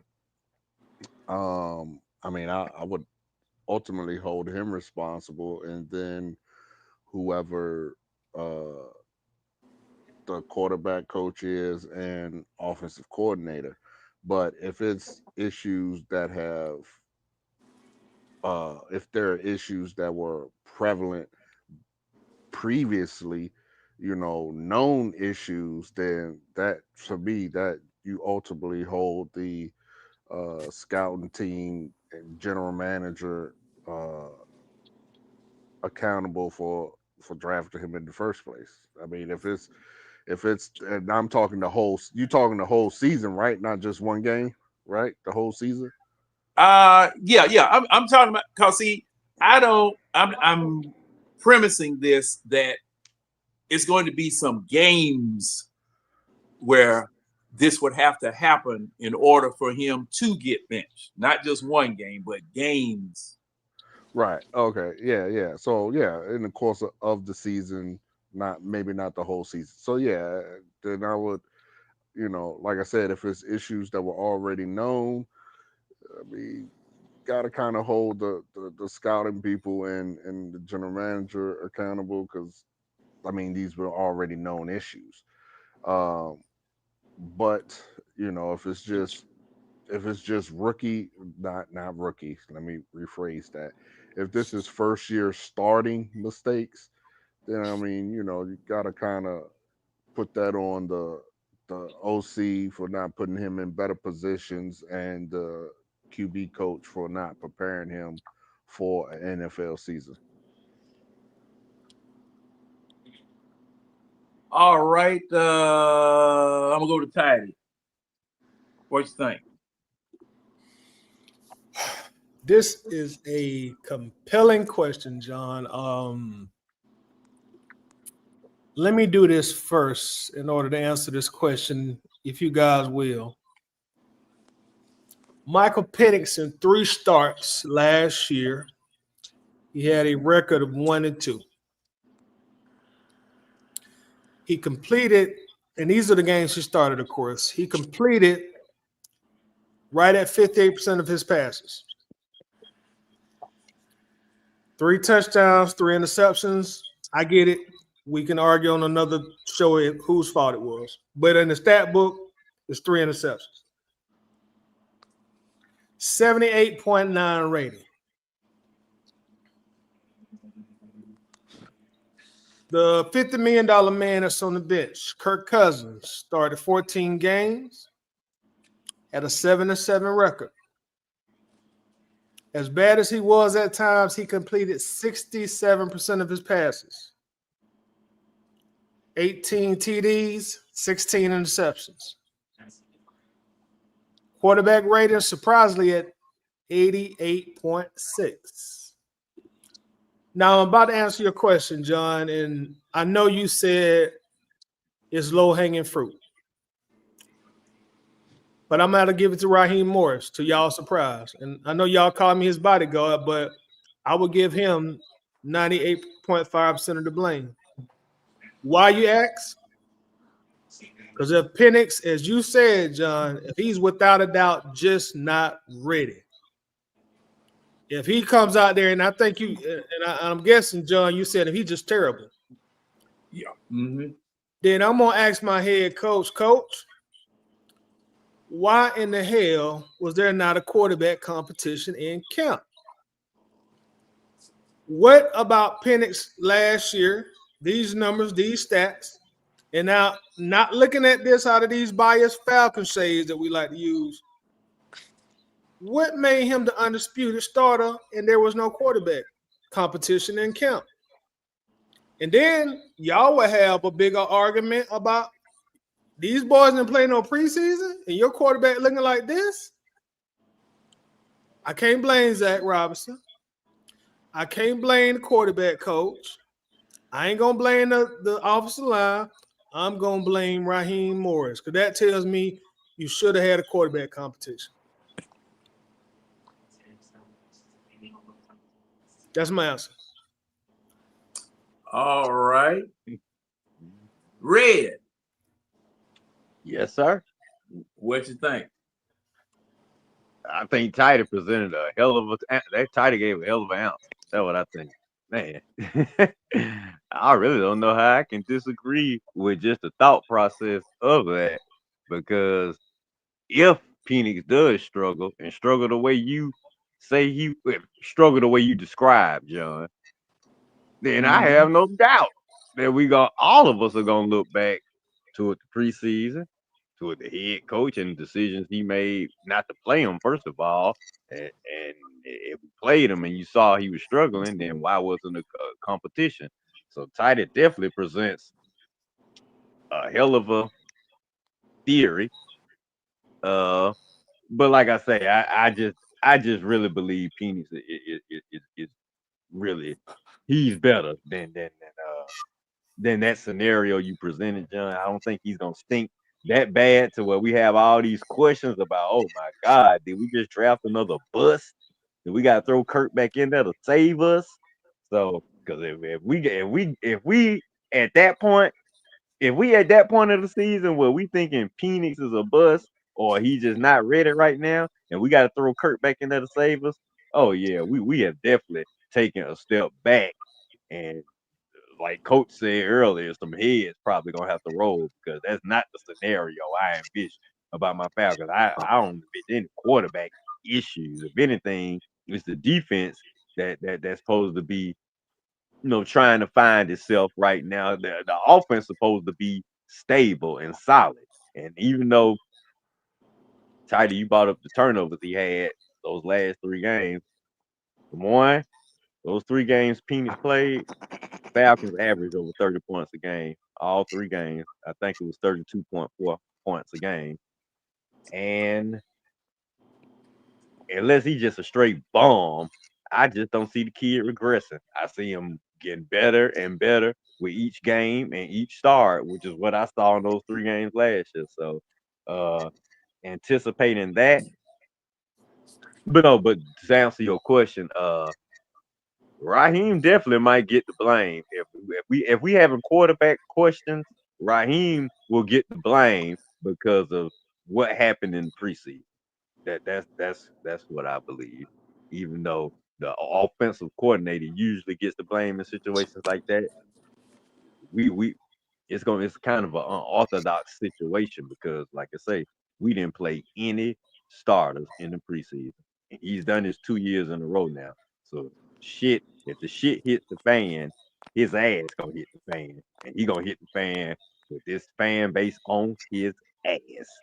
And the media, Atlanta media, gonna be on his ass because you getting smart with D-Led in the press conferences. D-Led not gonna forget that. Anything go wrong with that quarterback situation, D-Led gonna be on your ass, homeboy. So for Raheem's sake, he better hope things start off nice and comfortable, and we have a decent start to the season because Tidy, I swear, if what you say is come to fruition, man. Man, that man gonna be up on the damn high rise ready to jump off somewhere. Wait, the fan base and the media gonna be on his ass. So for your sake, Raheem, I hope we don't have any quarterback issues or we're not asking ourselves what's up with Penix and what do we need to do to save our season. Because if we asking these questions, your ass is grass, right? Okay, now Did that answer your question, John? I mean, did I give an answer?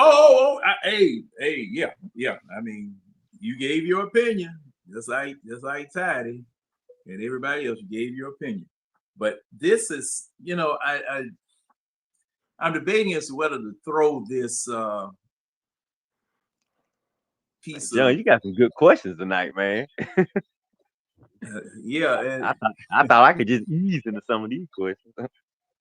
Well, I told y'all I'm trying to put them ripples in there. See, I don't want y'all to be smooth brain like me at 65. The brain does better when it has ripples in it. And hey, William, don't scratch them in there. They won't go away. Don't scratch them in. He's scratching his dog. Take about an hour. Don't scratch him in, William. No, William, don't hurt your head for all that emptiness up there. You scratch. Now wait a minute. That wasn't no doggone segue for you, Red. No, I was saying I'm thinking about going bald, but not right now. Probably when I get my early 40s. What? Ball? Man, no. Don't rush it. That hairline already on top of your head. Father time already coming. Don't rush it. We're gonna call you Stephen A. Smith. William A. Smith. Hey James, what you think About William hairline? I'm not finna say nothing about William Airline. I just, I'm barely hanging on my dang on self. But that's besides the point. It'll go to the coach. And that's not a 98 point. Well, Tighter, he said 98.5. I get it. 99.9 is going to go to Raheem. Uh, whew, because the basis of everything, who's the head over the roster, who's head over the team, the head coach. So he's going to get all the blame for the situation. Terry going to get some of it. Don't get me wrong. Terry going to get some of it. But that's on the back end with the putting the roster together in that aspects.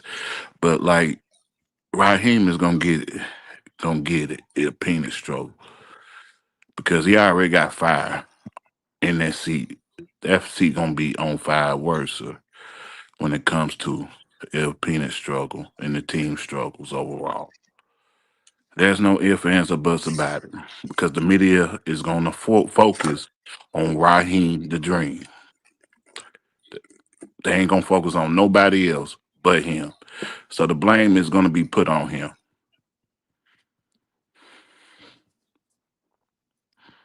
I'm done. Winston. Oh, you through, James? I'm through. Oh, okay. Winston, what you think? I mean, like, I forgot Winston was in here. I'm cool tonight. I'm cool tonight. Let y'all. Yeah, he resting. Yeah, Winston resting. but Fine. I be taking a nap over there.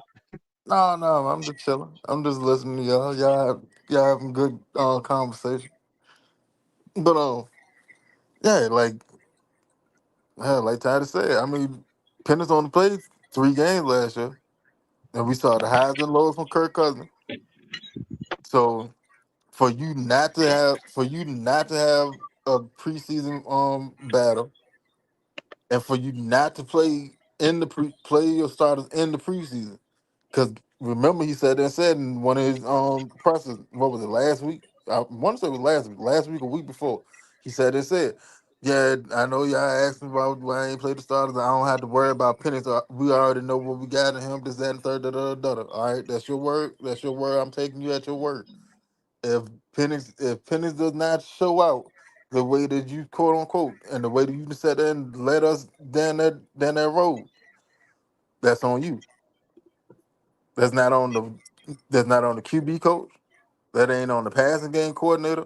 That ain't on. Well, it could be on the OC. If the OC just tremendously ruining the game plan. All right, you can share a little bit of that too. But for the most part, it's on Raheem. Because at the end of the day, when you sit there and set your roster, you set who's gonna be a starter. You said trust it. We've seen everything that we need to see from da da da da. All right, cool. That's back. So if you come out there, he playing flat and shit, and he look like a dead head, like that's on you. You got to wear that. You got to stand on it. All right, now I got to go back to Tidy because I decided to wait and let everybody answer the question. And matter of fact, everybody can chime in if you want to, but I definitely want to ask Tidy about it because he made a compelling case of the low-hanging fruit being the fruit you should pick. Can you have a quarterback competition without preseason appearances?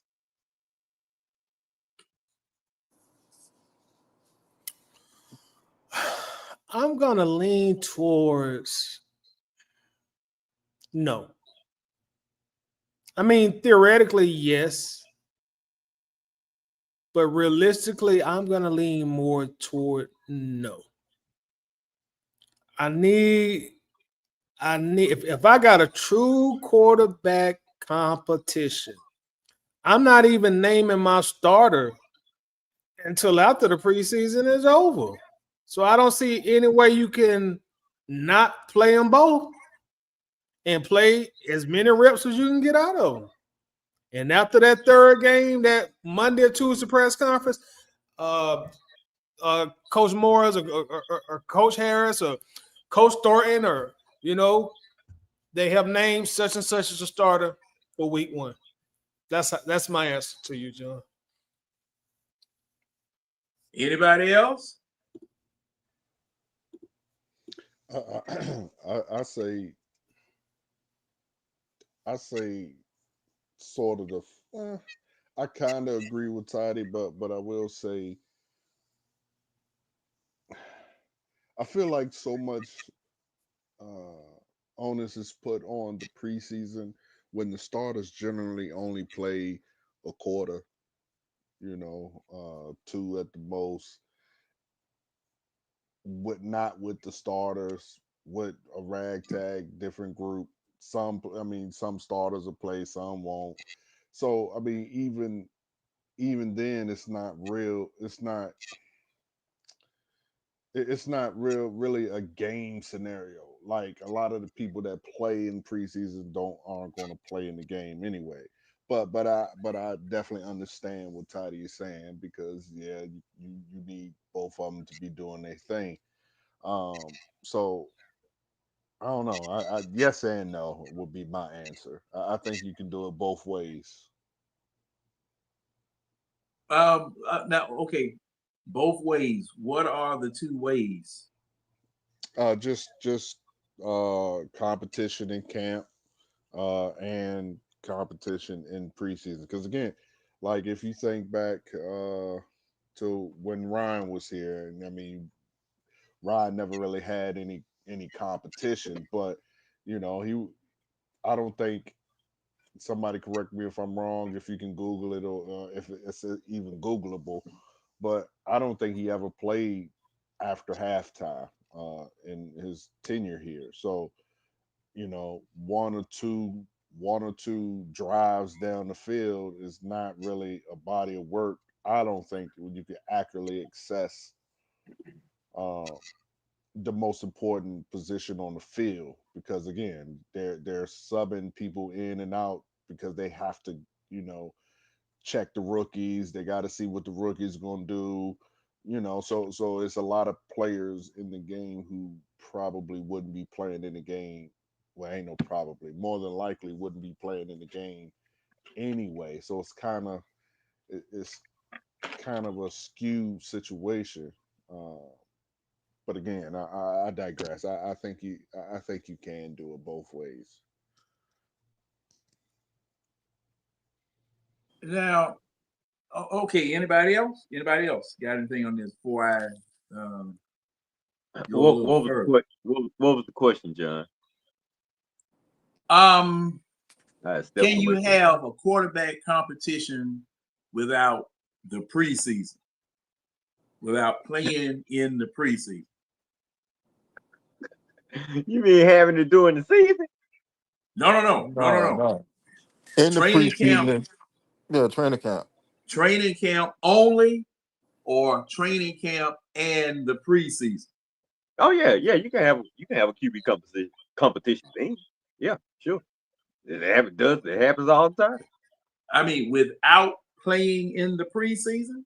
Oh, without playing in the preseason. Oh no, Without playing in the no, preseason no game. way. No way. You got to see what these guys look like on the field, and what's the favorite phrase? Live bullet. You got to go through some live bullets, man. You can't. I mean, if you don't play your quarterbacks in the preseason, you already know who your starter is. And if it's a competition, you had better be playing them during the preseason, or you are an unmitigated moron. So if we needed a quarterback competition and you didn't play these guys in the preseason, I'm about to start thinking of him like I was thinking of him after that Washington game. But I don't think we need a quarter. I think Michael Penix is the guy. That's my belief. But if we did need one and didn't have one, oh, you better believe Raheem Mr. Blank. You putting all that on him. I'm about to go ham on him. I'm about to unleash. When I get through with his ass, he gonna be on suicide watch. I'm gonna make him feel so bad. Like me personally, if I'm having a quarterback competition, y'all playing in all 3 on preseason games. Point blank, Right. period. Like there's All no three. getting around it. Y'all playing in all 3.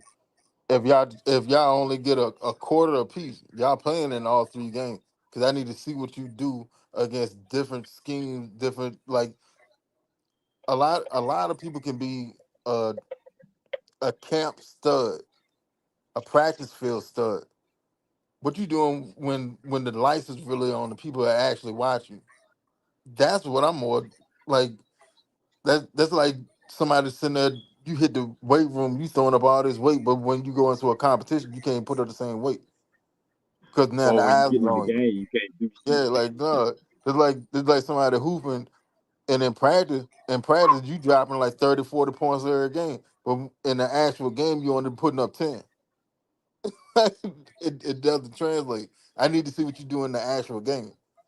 Right. So yeah, if it's a quarterback competition, y'all playing all 3 preseason games, and then I make my decision on who's gonna be the starter after that. But I'm not sitting there having a silent quarterback competition in training camp behind closed doors. Like no, that's not happening. Not saying All every right, now team say don't what need was it, that? but I'm saying Go ahead, every Red. team don't need it. But if you need the preseason to determine these things, then damn it, you got to use the preseason to determine these things. Now, What it for? That's why they call it the preseason. I got to see what I got and what I need to look like before the real season starts. So Raheem, you told us that we were ready, baby. You said the offense is ready. I don't need to see nothing. You seen what you need to see, and that better be the case, homeboy. Y'all don't want and me. Y'all don't want me going off on this guy like I did after that. Watch, trying to get out of that. I'm uh, trying, tidy. yeah, we no, I we don't we want don't. tidy to come after me. Raheem might call, put the signal out. Tidy might come after me like he Kevin Costner in The Bodyguard or But I who never was seen that? that movie, Red. Now, let me say this on that subject. Um, I'm of the camp where no, you can't you can't have a. This just me now. It's just me. I have to always preface it because I don't want to sway anybody one way or another. But Your Honor, I'm gonna plead like I plead in court. Your Honor,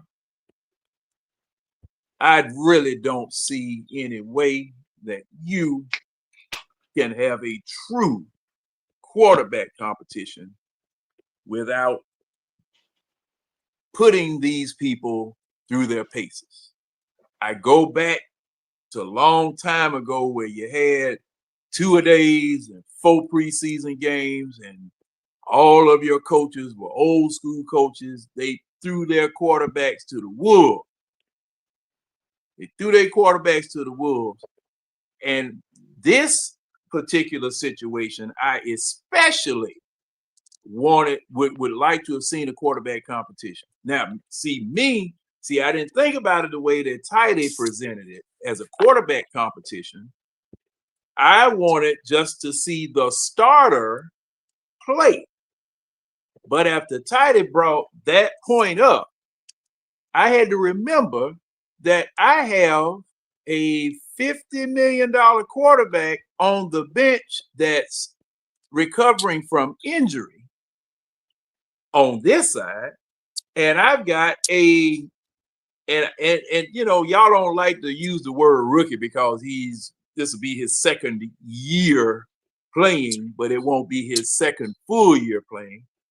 But you got a rookie on the other side. That definitely warrants a quarterback competition. And I'm going to say this too, as far as I'm concerned. I was so anti Kirk Cousins, like Red is, that I didn't want to see Kirk Cousins on the field, period. And that weighed heavily into the fact that, okay, play Penix in the preseason so he can get as many reps as he possibly can. Not even considering Kirk Cousins, because I'll speak for me. I was of the mind that this was trade bait. I'm preserving him so I can get rid of him and get some of my money back. Okay. The person that I was looking at as far as going in, if Michael Penix got hurt was Eastern State. Unfortunate. That's the person I was looking at because we preserved both quarterbacks. There was no competition, and you put bubble wrap around both of them, your starter and your backup. And see that, that train of thought that Tidy had, I had to think about that. You put everybody in bubble wrap, not only the two starting quarterbacks, but the running backs, the offensive line, defensive line, linebackers, the tight ends, everybody's in bubble wrap. Now, is that coaching scared, or is that just being cautious? I mean, cautious and scared are in the same family. Cautious and scared are in the same family. right. But is that normal though? You sit all the starters. I mean, this dude didn't play not one starter, not nobody. So technically, we coming in the Sunday game with it. This is everybody's first action right here. First game action on a field where it counts. I agree with y'all. Sandy Rickers played. Hey, William, go ahead, William. Did you know what the question was? I know y'all was talking about Michael Penix should have started preseason, but Raheem stubborn. He don't care, and I do agree with Tiny and what y'all said. Michael Penix should at least got a one series and for at least 2 games get the little rust off. Kind of just get the rhythm in with throwing. I guess that's as stubborn Raheem is. He think he don't have to prove nothing to nobody. But we start off slow how we did it last year against Pittsburgh. There's gonna be a lot of problems because we got a tough schedule this year. Someone very tough one than last year. So I don't think we have a cupcake schedule. Like I said, we got to bring our A game every week. Yeah. Hey, John, What was that? I was gonna say, can I jump in there and say something? Yes, sir. You asking? So yeah, it's not my show. So I mean, I understand where you guys come from. For all those who always go on about the preseason, I just totally look at it different. I look at it as you have 100+ people on a roster, or close to 100+. I don't know the exact numbers, but you have a ton of people on a roster. Okay, you have, like y'all said, you have training camp really to see these guys. All these new additions, 30, 40, 50+ people, however many people it is. If I know Bijan is going to be my starter, Bajan is going to be my starter. If I know London is going to be my starter. If I know Pitts is going to be my starter, what I'm not going to play these guys. I'm going to play the 30 to 40 to 50 other guys, see what I have in them to whittle it down to my 53, on top of the fact that, you want your starters to play, but they're not doing anything out there when they are out there. Everything is vanilla. No one is doing any packages. Like, no, everything is just face value, vanilla as hell. Why? Because you don't want to tip your hand. You don't want to show what you work, your plays and this, that, and the third. So everything is just basic as hell. So it's simply, in my opinion, it's simply to whittle down the 90, 100+ guys down into 53.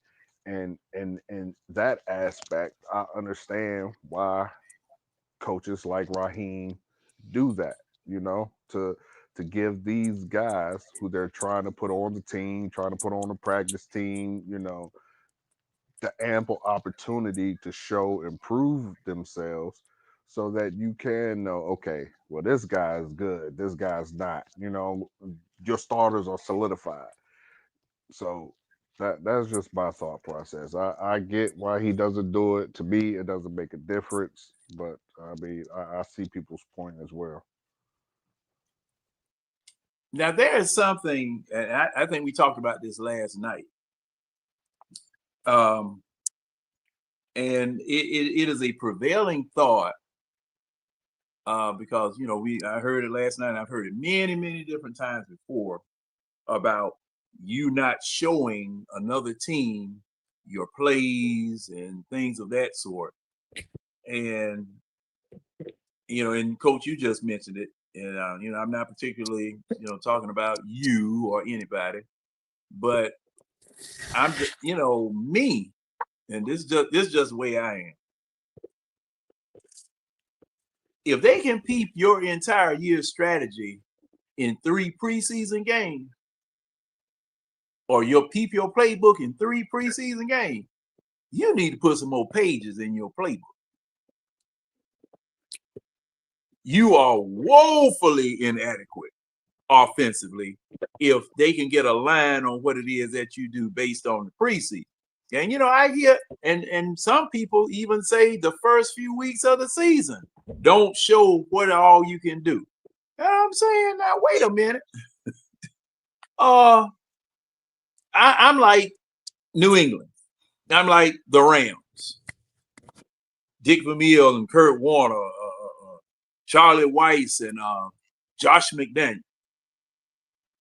Man, I'm gonna line up in an I formation, and I'm gonna do so many things out of an I formation that it's gonna make your head swim.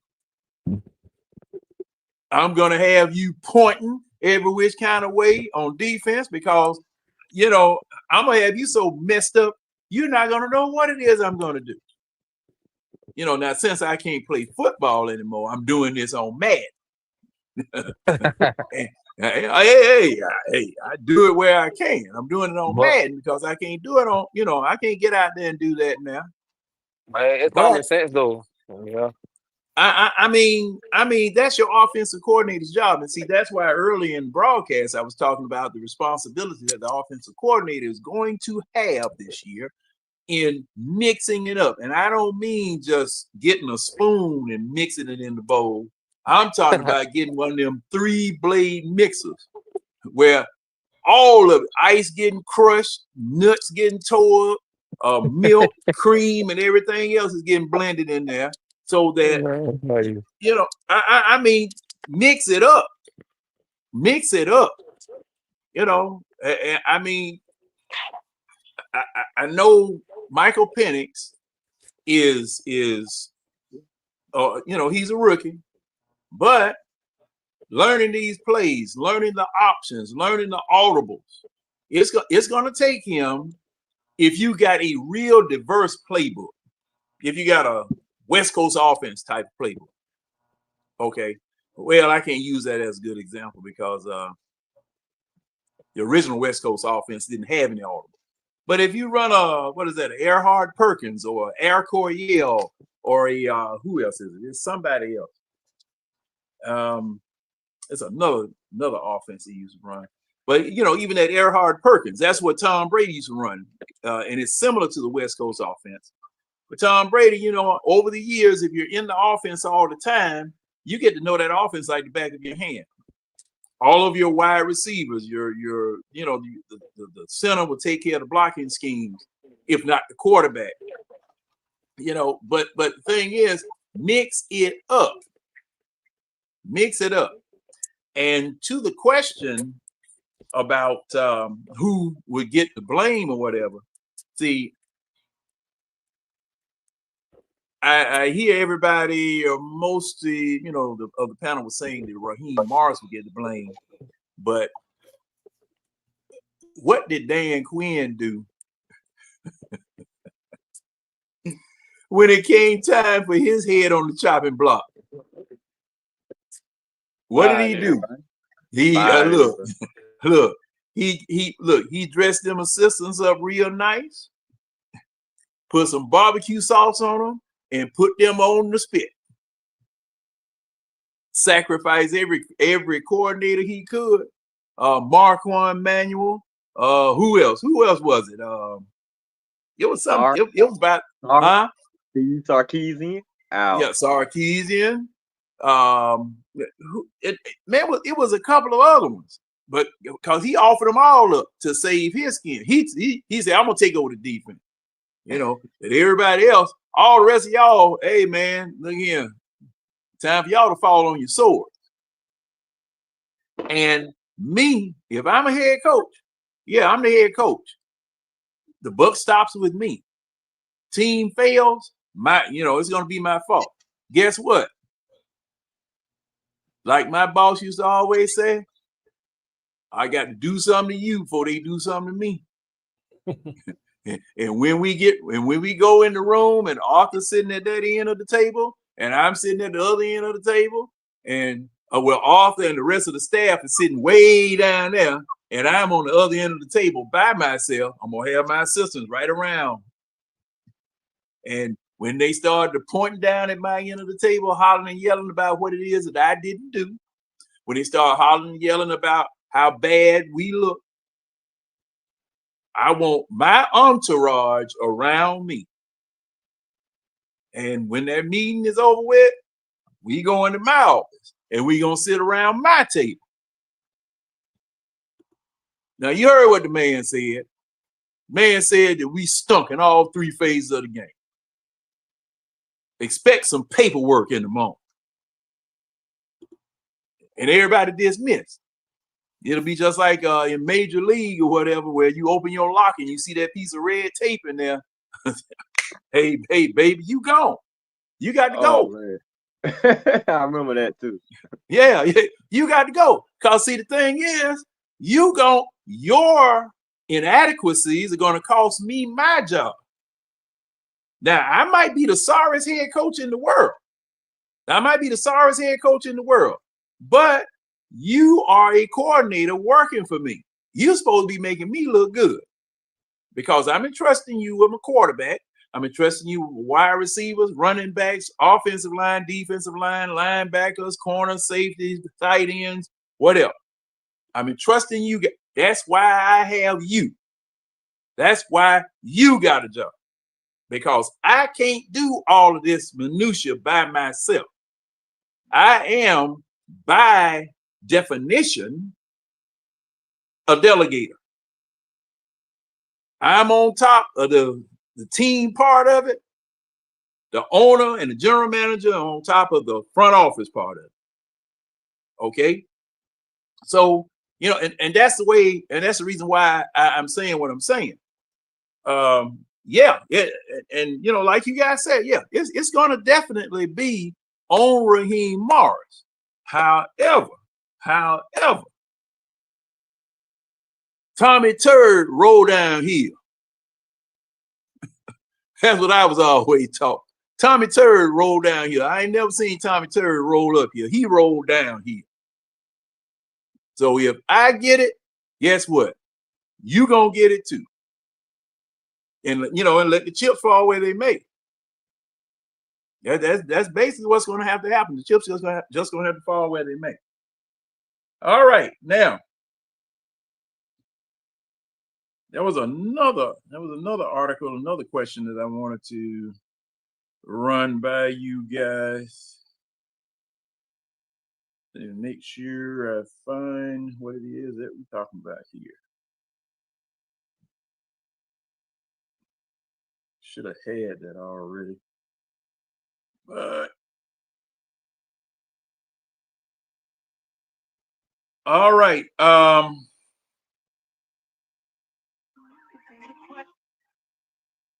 Okay, let me see who that dropped out. That coach? Oh, okay. Coach, you back? Yeah, I'm back. Oh, okay. I just want to check. I want to make sure. Now, let me see. It was something else that I wanted to deal with here. All right.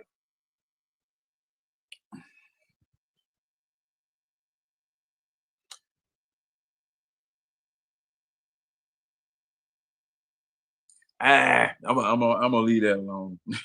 I'm gonna leave that alone, bruh. Y'all see, that liable to start some stuff.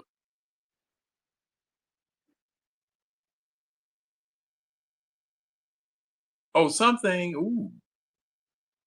I want to make sure that I let everybody know, news wise. Your streaming options have been cut by one.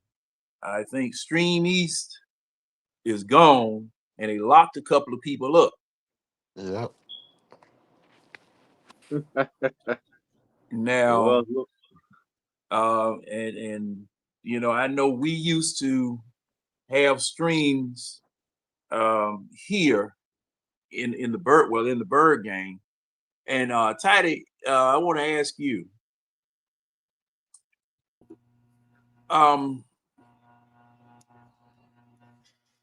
were the streams the situation with the old bird gang group, or was it something else? They never were clear, but I kind of got the indication that it was from the streams, intellectual property, because on a new group, they came back and they actually sent a direct message in the new group. They didn't say it for verbatim, but they pretty much said, y'all continue streaming NFL games, we're going to disable the group. So that's why we stopped doing it totally. Right. Okay. Well, one thing. which to me should be against the law, because with fair use, all you need to do is is change. So you can't just stream. If you stream the game and don't say nothing, that that that goes against fair use. Like you're actually stealing at that point. But the moment you start talking and commenting on a video or whatever, you're changing. This is how it's read to me. This is how it's uh,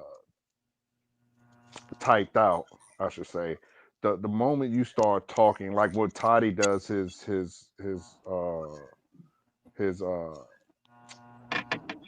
film study session, the moment we start talking over it, we're changing the actual program. It is no longer the same program because we're adding our intellectual rights to the program. So the fact that they're able to do that, I mean, really, it's just because no one is really standing up to it. Because when YouTube knocks people, if you fight it and get lawyers involved, they always reverse because they can't go against fair use. Because the moment we start talking and adding our input and everything, it changes the original programming. So I don't know how they're getting away with that. Well, I do know people not fighting it.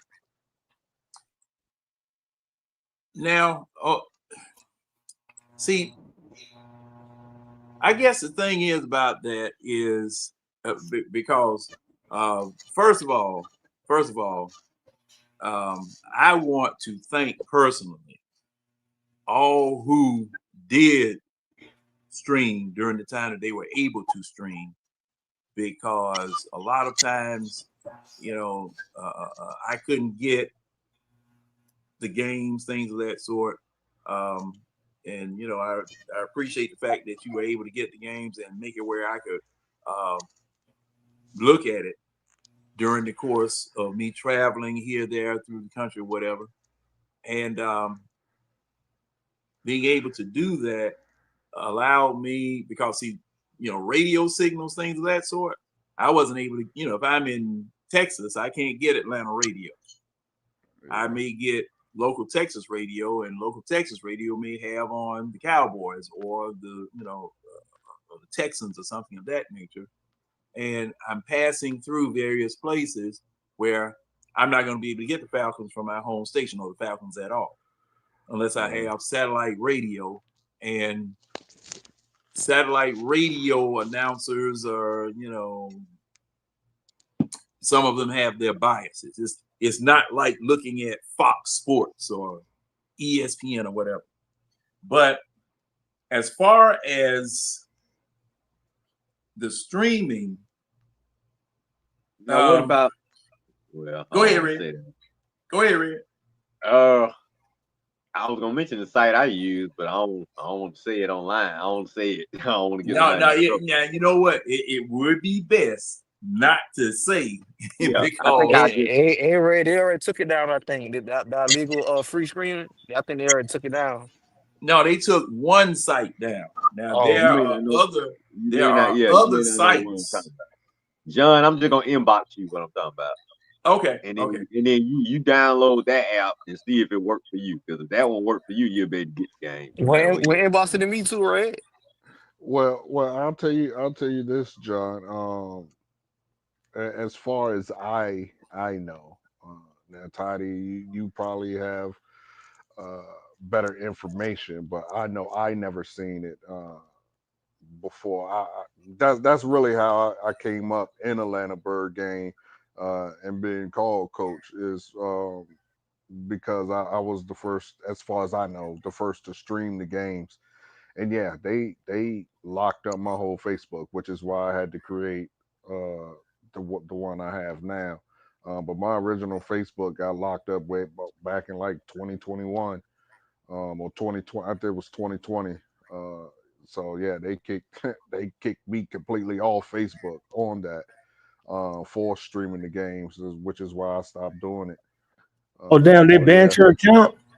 Yeah, they banned my account. Damn.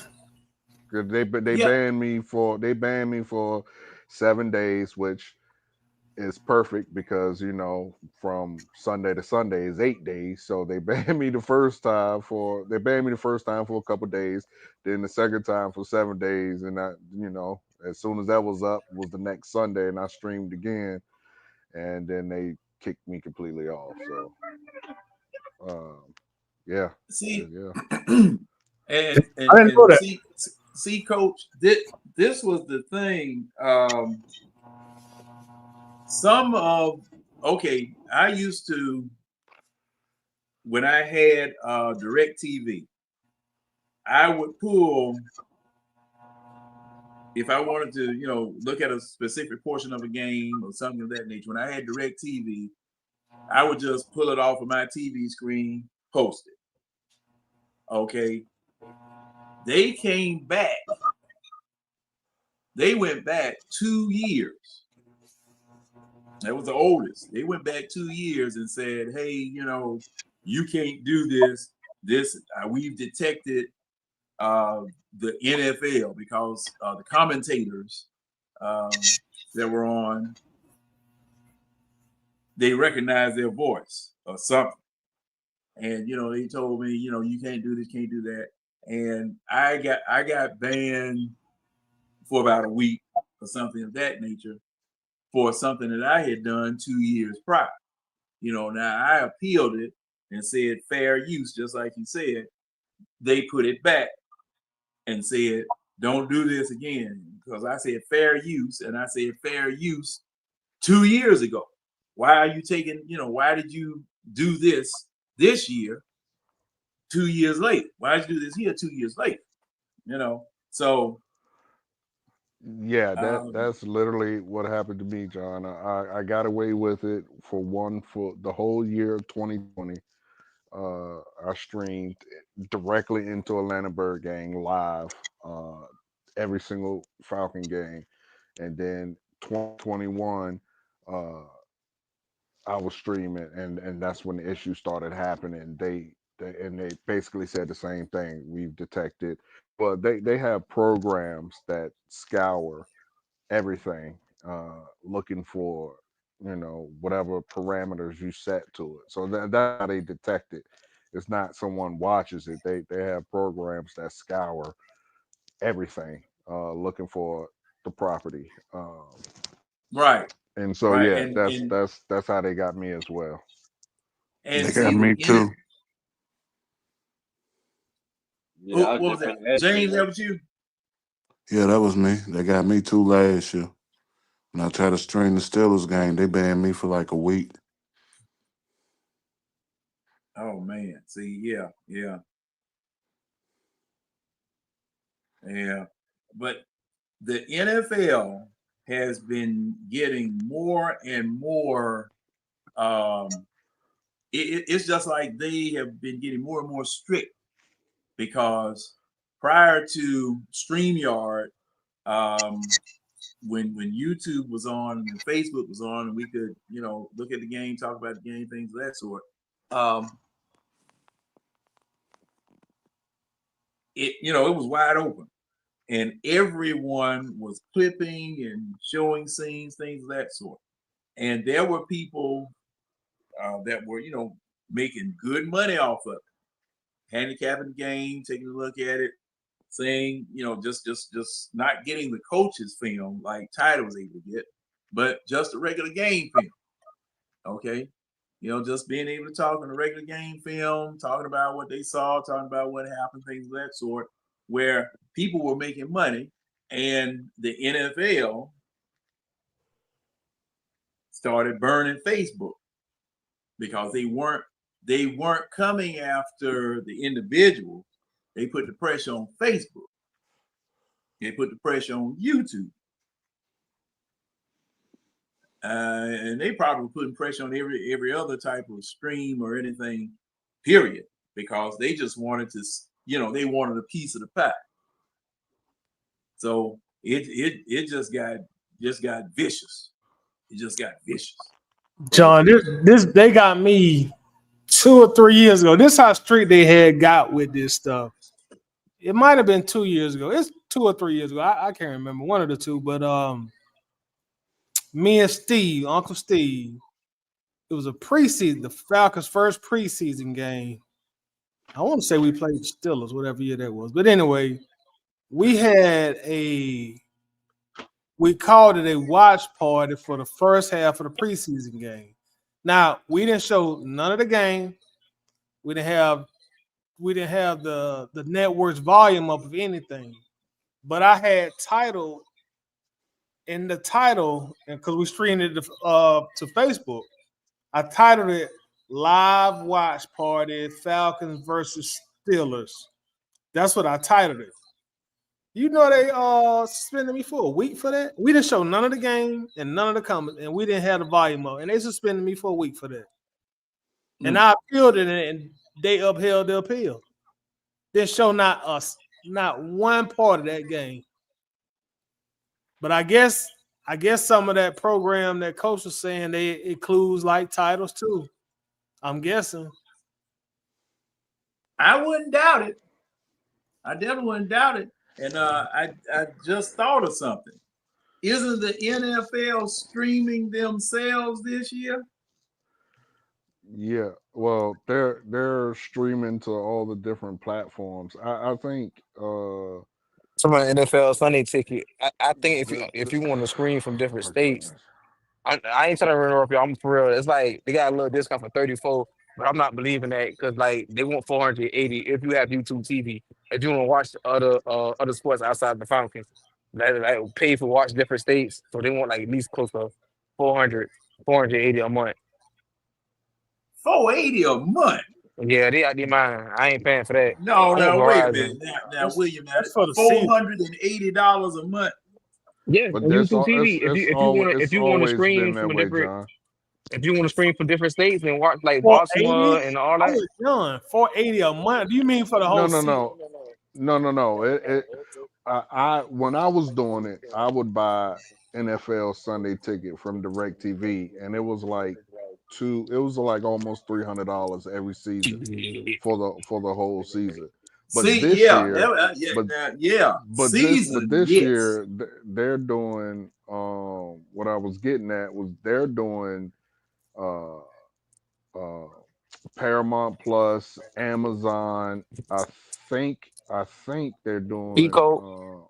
not YouTube. I think they're doing Netflix, but I could be wrong. But I know it's Paramount. I know it's Amazon that they're streaming on. Like you need like 3 to 4 different Channels. streaming platforms to watch, which is starting to get ridiculous to watch games. So Yeah, cause even if you have the YouTube TV, if it's going to stream on let's say it's streaming on Paramount, it's going to be blacked out on YouTube TV. So you can only watch it if you go to Paramount, or you can only watch it if it goes to Amazon, or if So you go to Amazon, I should say. that's some bull crap. Cause that's really wasting more money. Cause I think Pico what $10 a month, something like that. Y'all should just Amazon.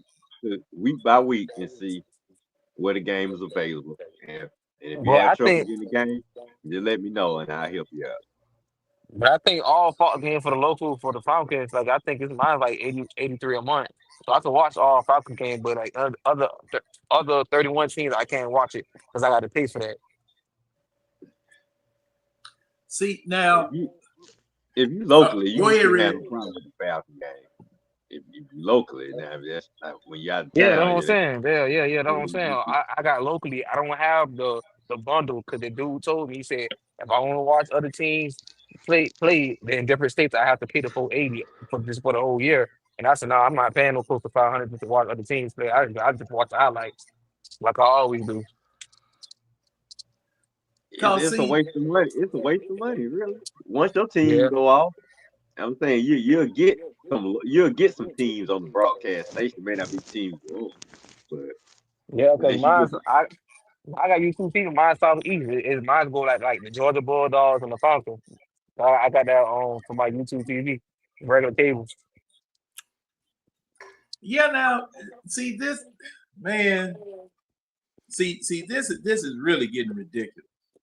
This is really getting ridiculous because well, the um Falcons ain't gonna be on those streamers this year. Yes, it Now when they is. They ain't on it. They know the Falcons not canceled. We on Fox. If you in the southeast region like Savannah, Hilton Head, Tybee Island, Atlanta, Funky County, they say they not canceling. You can watch all Falcons games. We just gonna be playing like on Fox in the prime time games. If you have YouTube TV, if you have the basic the $84 a month, you can watch the Falcons game. I was saying, but any other 31 teams, you have to come out your pocket because they screaming for different states, and I'm not paying that. I'm letting you know. That's how much I pay a month. well, like I was saying, Falcons on too many streamers this year, so you should be able to see most of the Falcons games if that's the wish. Well, I'll be but at the Falcons game. I'm gonna be at the games. what I'm talking about is Christmas Day. You got to go to Peacock, right? Yep. Yeah. You got to go Right? to Yeah, Peacock. if you want to watch those games, are the Yeah, Falcons because playing on Christmas Day? yeah, no. I mean, okay, just like the NBA had Christmas Day locked up, and you Hmm. you know you saw an ABC game, an NBC game, a TNT game, Right. and you might have one on who NBA TV. NBA TV or ESPN or whatever. Okay, now that the NFL is on Christmas Day, all of their games on Christmas Day, since they got greedy and didn't want the NBA to have all of that because they saw that all the eyes were on the NBA and give me some of that money. All Right. right. It's Which is all on smart. Peacock, if I'm not mistaken. Well, I It's think it's Yeah. no That Netflix. free that TV on Christmas.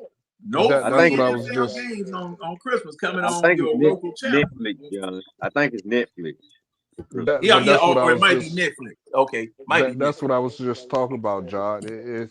It's because they have the different platforms. So if it's like you just said, I don't know what it is on Christmas, but if Red is telling the truth and it's on Netflix, then yeah, you cannot watch it no other place but those platforms. That I and ain't Yeah. gonna lie to you, coach. that's You what's think I'm gonna crazy. lie That's to you, what dog? no. I'm not saying that, bro. I'm just saying I don't I know. know. I'm, So I'm I'm just taking fucking you with for you, you man. taking you for your word. But that's what I mean. It's getting crazy because you have to have all these platforms to watch the games You because done if lie. if you don't have the platform, you will not watch the game. No, like it won't be on Fox and on Peacock. It won't be on NBC and Netflix. You know what I mean? It's either or. It's either if it's on any of the platforms, uh, uh, Paramount, Amazon. If it's on those platforms, that game it is not going to be anywhere else, and that's just crazy to me. And plus the fact you're going to sign up for a subscription of some length just to watch that game if you really want to see that game. That's why you need Yeah, to see. But like I say, I don't think the Falcons are streaming this season. But we ain't good enough yet. So bro. I'm luckily, telling he like man, Ray. I'm telling you, bro. We got the screen. They didn't ban. They said that they were the Fox didn't came to agreement, but they still gonna be showing the Falcons game. So we got 5 primetime games. We can watch it. If you locally in the state of Georgia, you can watch it. You can watch it, bro. William, listen to I'm me. telling You are you. you are arguing something I'm not even talking about. What I'm saying to John is John was worried about streamers. And I'm saying, Oh, John, this season, as far as this season, none of the Falcon games will be on any of the streamers, is what I'm saying. oh, okay. My bad. My All bad. My our bad. games will be on TV. We Oh, I let ain't me see what good you're ask enough saying. to be on No, the no, stream. no. I see what you're saying. You saying like reporting, like coach film and all that. Yeah, yeah. They ain't the NFL ain't playing that shit. Yeah, they ain't But playing see, that. okay, now wait a minute. Let me take a look because it's I They thinking want that's to scamming or something like that. I don't know why they think I'm like saying that. I can guarantee I can almost guarantee you I don't think one Falcon game is gonna be on the streamers. I think most of them Nah, this is a Red, because if I'm unless I'm mistaken, Paramount has the rights to Monday Night Football this year. So if we play on Monday night, then yeah, it's gonna be on Paramount and Paramount only. It Paramount ain't gonna Plus be nowhere coach else. that's coach on that's on all network the TV. Monday night games are streamed on ESPN I app. thought I thought that was, yeah, I thought that was the ESPN game, the Buffalo Not, Bills not, game. not this. If I, unless I'm mistaken, I'm pretty sure You're Peacock has the mistaken. rights. I mean, Paramount has. No, it just popped up the other day. And I it think could be, it could be. No, yeah, I'm pretty sure it's Monday Night Football. No, Yeah, Because that's I want to. ESPN. that's ESPN until Yeah, 2030. yeah, Oh, okay. yeah. That's when you can watch that on YouTube TV if you got YouTube TV. Yeah, go I ain't ahead, got Tidy. that. You trying to say something? No, I was just saying ESPN got Monday night. That's all. Oh, okay. Yeah, coach. So what is it that Paramount has then? Sunday night? Paramount I is know that. I CBS, know they coach. got Paramount got something. CBS. Paramount is CBS. Peacock is NBC. I ABC is understand that, bruh. ESPN. okay. I'm I looking get at that, all Red. these things now. Nah, Okay, Monday night is ESPN. Let me see. Sunday is always NBC. Sunday is NBC, yeah, NBC. So that's gonna be Minnesota. on Peacock. That's gonna be on Peacock Sunday night. What Then that tournament between Minnesota? huh?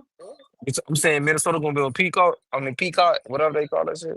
Are we playing San them on Sunday night? Francisco, the San Francisco game Are we Sunday playing night. them on I Sunday thought night, that's William? NBC, I'm not talking about William, the not the Minnesota Peacock, game. but regular hold on. NBC. Well, Okay, regular NBC. all games on NBC are streamed on Peacock. Okay. Oh, the together. Yeah, at the same time. Oh, okay, okay. That's why I say some games you can watch on the streamers and the network. But then, coach, like you to your point, some games are just on the streamers. The games on Amazon Prime, just on the streamers.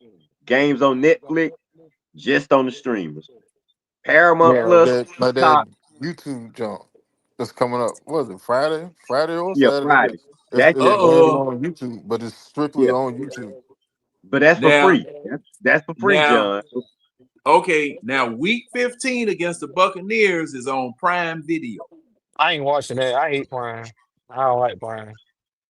Oh my God. I got Amazon Anyway, Prime. I done had that for like okay, 7, 8 years. Prime, Yeah, Prime, Prime is I moving, got man. Prime because I got I ain't got Amazon Prime. Prime because I order stuff and all that stuff. Right. Plus, I have Prime for Hold on, uh hold on. I got a quick question. So, if to get Prime on Amazon Prime, do you have an Amazon account? Yeah. yeah, That's bull crap. yeah. Why? Why you say it's book? I mean, it's No, You have an Amazon account? no, I got an Amazon account, but I barely be order stuff off of Amazon no more. I don't order stuff off of Amazon no more. I just don't. I don't know why. I just Well, watch. okay, William, If you we got an get it. You're Amazon Prime boycotting account, Amazon, but if you're gonna watch the Falcon game, you better get off your boycott and get it back. Okay, Yeah, I'm gonna I'm gonna get Peacock, and and I got YouTube TV, but I ain't paying for no Amazon. That's too many you accounts ain't to be gotta pay having. for it if you got an account. Who God, your phone did we just tell you service that? to? Who your phone service to? Cause some like Verizon give you like free Prime Oh, well, I with their got Right. phone Verizon. stuff. Yeah, I'm on Verizon. I probably gotta go with them. Holla at Verizon. You probably already got a Prime video account and you don't even know Right. While it. he's sitting While you there talking holding shit. a picket sign to damn Prime, your ass probably already got it for free. Sitting up here going crazy. I ain't get Prime. Fuck Prime. I'm a Prime. Yeah, man. Holla at Verizon tomorrow, man. You might already got Prime. You get 10 cents Yeah. Prime video. off gas at certain gas stations with Amazon Prime. Oh yeah, I Yeah. need that then. Well, I need that because I will be in the bins week You one. don't need that. You hate Prime, remember? You Yeah. don't need Hey, you that. just said you ain't Nah, getting it. So nah, what you worried about it nah. for? I'm gonna Verizon and get that little free Yeah. discount. I need We, I need Will, everything. he'll be the main one trying to steal somebody code on the day of the game. Hey man, this Nah, car you do telling that. Nah, Hey, Hey, buddy. hey, Long time I no pay the play. you ask Hey, me. long I time no pay my hear money from. up front. I pay my money up front. Oh, you gonna pay me if I hey, give you my code. $20 Oh if you get my God. code. Debit card, no credit. Or sometimes straight Give a so, damn. cash. I don't give a damn how you pay. so, As long as I get it. so to be clear, I just looked it up. This They'll shit got have stuck. all the Thanksgiving games, all the entire AFC playoff games, including the AFC Championship and the Sunday afternoon games, will all be on Paramount Plus. good G code. grief. They always on Paramount Plus because that's CBS. I've never And CVS watched love the Paramount AFC. Plus, so I didn't know that, dude. I'm just letting it be known. Shit. I told you 5 minutes ago. I said Paramount Plus Okay. is CBS. Thank you So for that. so what about the NFC games? What is it gonna be on? I Bob, didn't. It doesn't. I don't know. It just It's gonna said be that. on. It's gonna be on network TV, y'all. I promise y'all, if they took the playoff games off network TV, you'd have been to it. Yeah.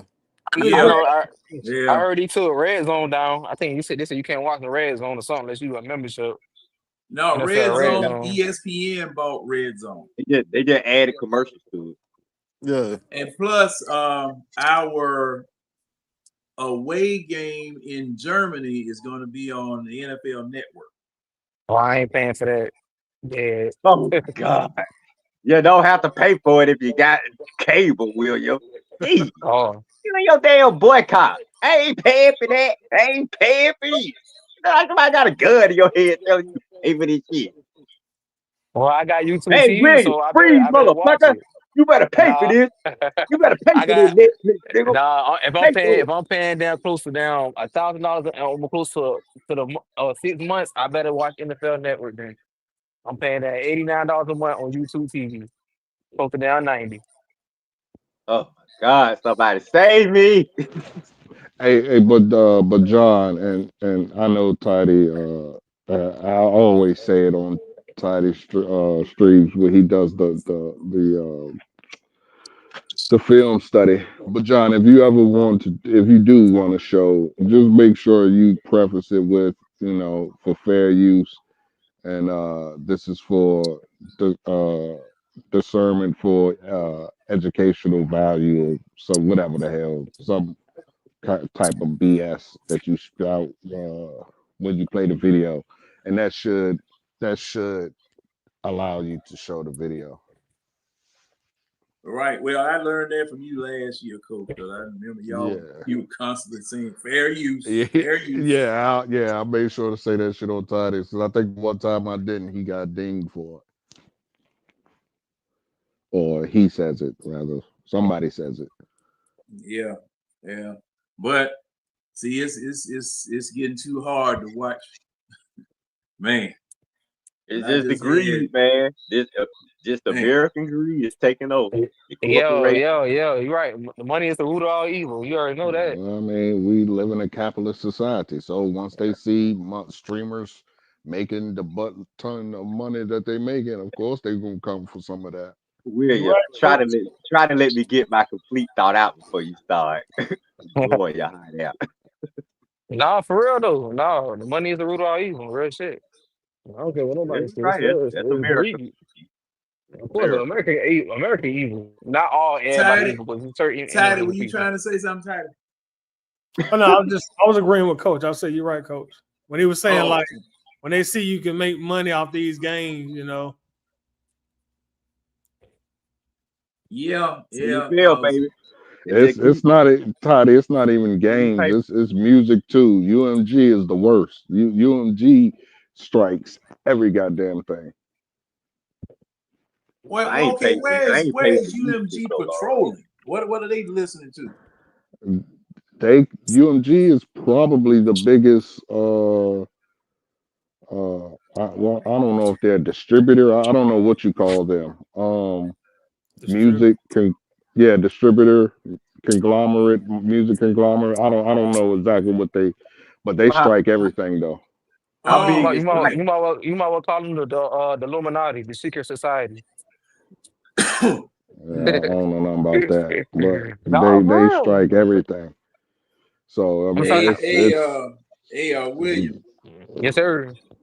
Uh, if I was you, I wouldn't kick up no dust you can't sweep up. Man. No, bro. No, I'm telling you, it's nothing to defense about that. But the Illuminati is real. If people don't know about it, I'm not trying to brag about it, but it's a Freemason. It's a group of people who control like the world and all that. Not trying to say it in a negative way, but it's real though. I don't want to keep talking about because I don't want us to get banned or nothing like that. But y'all just That's what I'm talking about right there. That's what I'm talking about right there. That's what I'm talking John, about right just send them to his place. Yeah. You see there. how Well, hey, send them now to see, his thing is, they know who talking. Mm-hmm. That's what they they ain't looking gonna at me talking. Hey, ain't no they ain't gonna sense in get me me. talking about. Hey, ain't no sense me talking about. Oh, the views expressed are not those of the eye test, but of so and so. No, ain't no sense in me saying that. They already know who said it. So that's why I'm William, go ahead saying. and show your face, William. So they No, can hey, Nah, they already got it. yeah. who they ain't. I ain't scared of them devils. They ain't gonna get my soul. I don't care. Yeah, what they do? All them put their Yeah, hands on so me. We good. yeah, well, For a like I fact they said, come now. see, Lock all your doors and close all your windows, William. I ain't gonna be stretched out on no torture rack. I'm good. I got a Taurus gun and I got a Draco with a 50 round clip at the house. I'm ready. Hey, whoa. Hey, Oh, really well, gonna get it. I'm ready. we don't need an armament check. I think this is the Or point we got where we go back to football. Yeah, Yeah, I yeah, know, I we know, go I know, back. I know, I know. We can go back to football, but I'm just saying, we I'm getting licensed to kill. way You off got track. No, way too much I'm licensed to kill. hey, William, this is not. William, man, you all right? You need a hug Yeah, or I'm all something, right. bro? You No, need I'm a good. hug? I'm You good. No, sure? I don't need no. I'm straight, bro. I'm straight. I'm All good. Hey, I, that I right. was just, I was no, I was just talking about something outside of football. I was saying about. Yeah, I don't want yeah. to talk We about that. I talking don't want to talk Yeah, about about it. yeah, way outside of football. way outside. Your ass was across the street and 4 blocks down. What the No, you fuck? good, bro. You good. You Going good. your ass, on? your ass is damn near the equator, goddamn. No, you way outside. No, you Now, good. man. You Look, good, bro. We ain't gonna talk about. We gonna talk about the football and the channels that they got available. We're gonna keep the train moving. No, we okay. gonna keep the train moving. Yeah, you the one stop the damn. Talk about you the one stop the damn train. Talking about we gonna keep. Yeah. Lord have mercy, man. Man, Look at the work. look here. I can't. I'm too old to go to penitentiary. I'm too old to go to penitentiary. I ain't Y'all funny, going. man. Y'all funny, man. Y'all make me I laugh. ain't I'll just be going. playing with y'all, bro. I'm just joking, bro. I'm just joking, No, bro. hey, we just trying to tell you now. We just trying to tell you. You know, just They got a don't bitch with go too your deep name now. just got added Yeah, to the I list. understand. I gotta be careful what I say because I know Yeah, they hearing and they watching. yeah. So All right. we Now, try to tell you that in between your rants, sermons, and essays, you say. um, now I posted something on Atlanta Bird game about Thomas Dimitrov going to work for the New Orleans Saints. Hell out. Oh, Now I Oh asked the Lord, question. the I witchcraft asked the by you? question: Is he a traitor for going to work for the New Orleans Saints? Of course, Now, you're a traitor. so I'm going around the room now. Now, Tidy, you can weigh in, but I already know what your comment is on it. I think Winston might have. Winston, did you reply to any of that? I don't know whether you saw it or not. But at any rate, Oh, I mean, I seen it, but I mean, yeah. like me personally, like Oh, shit. I don't like the Saints at all. I would have rather him not go to the Saints. But I mean, it ain't the first time No, somebody from Atlanta that went to somebody in the division. Hell, Deion Jones left and went to Tampa Bay. You know what I'm saying? Like it happened. I'm not a fan of it, but I mean it happened.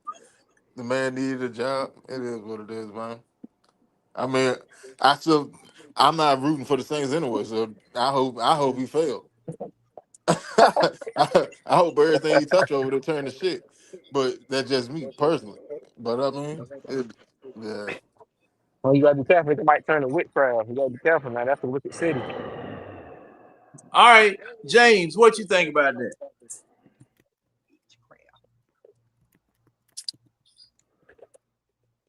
James? Oh, he must be doing something.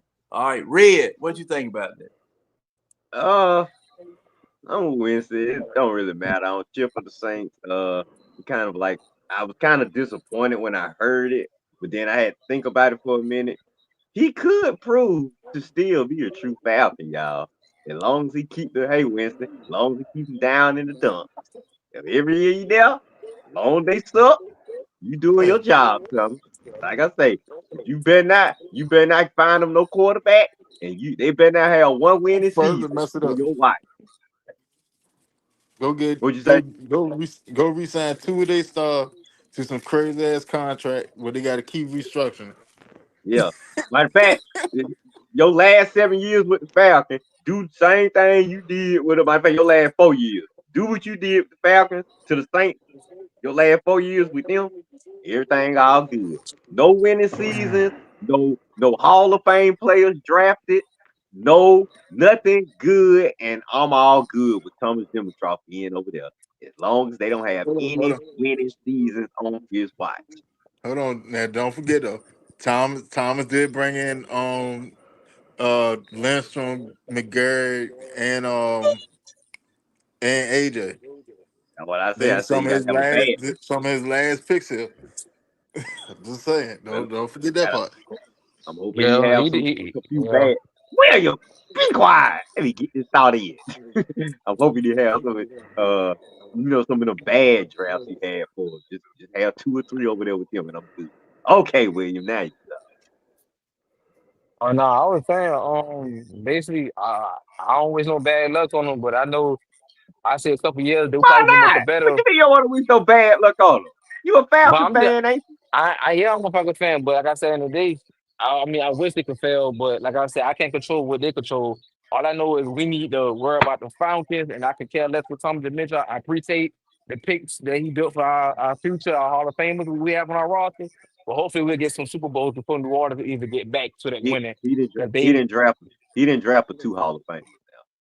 well, Julio Jones and Matt Ryan, he was part of that trade we got. So I mean, and Chris Lyncham and them. But overall, Oh well, yeah, my bad. 3, Chris Lynch, because he yeah, gonna be Chris all. Lyncham and Caleb McGregor. But overall, I'm happy that my team, we in the winner mode right now. I could care less about Thomas and Mitchell. I hope he fails. And John, can I ask that right quick though? Are we all on the same page? Do we all think Chris Lynch gonna be a Hall of Fame? If he stay on I the don't same, know.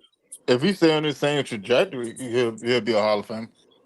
It may not be first ballot, but he'll get in there. If we win a ring in the Penix era with him starting, with everything he already done, first ballot. Yeah, With He Yeah, that, I gon- agree with with that. that, no, with that no, ring. no, no. He gonna need to get some first team all pros to be first ballot. He ain't got But none.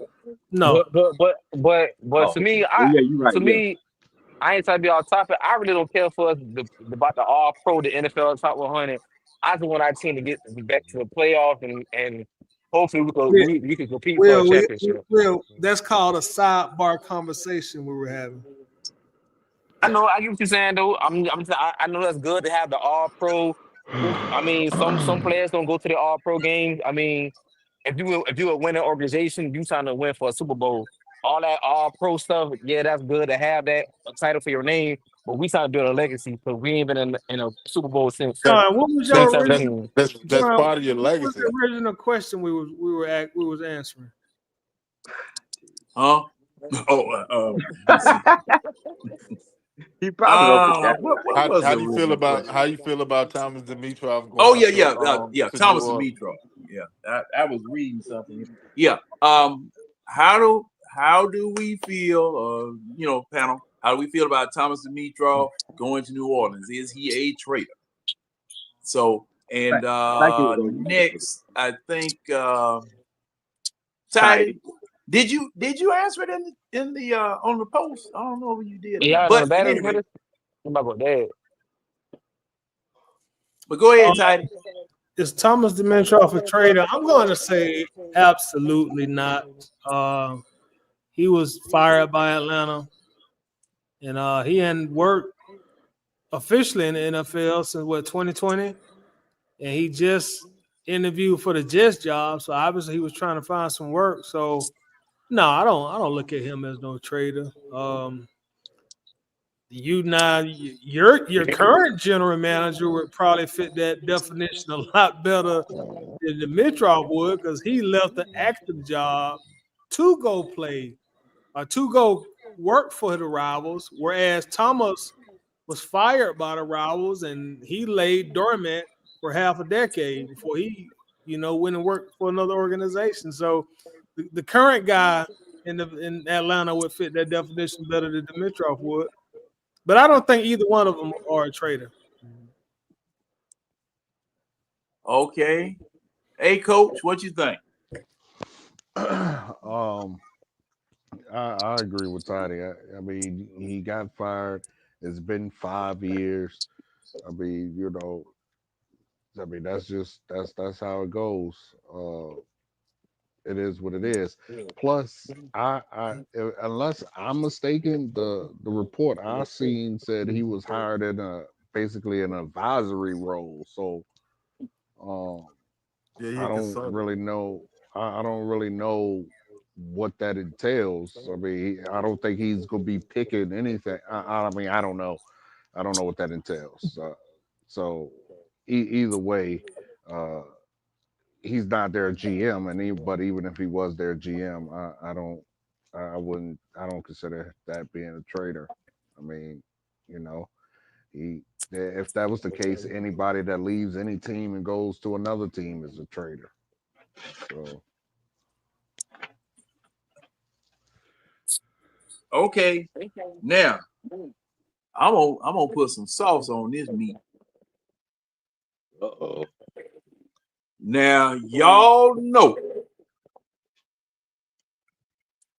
Oh no. You know what? I'm gonna take a poll. I'm gonna take a poll throughout the room. Who hates the New Orleans Saints? I mean, just can't stand them. They the scum of the earth. They the swampers. Who hate the New Orleans Saints? coach I do. does for sure. Okay, Coach Winston, how you feel about it? I cannot stand him off. Okay.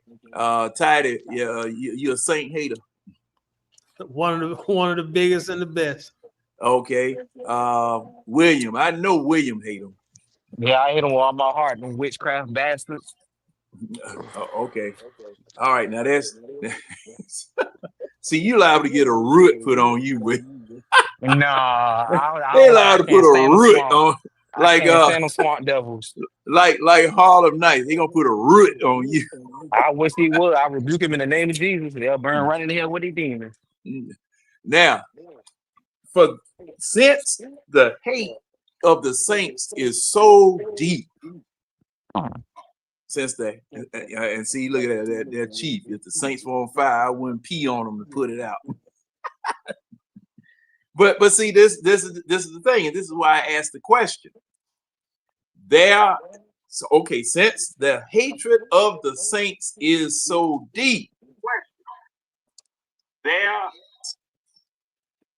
since the hatred of the saints is so deep, and you can't stand them, you don't want to have nothing to do with them. They ain't good for nothing, ain't worth cussing because they is the lowest form of life on the ground.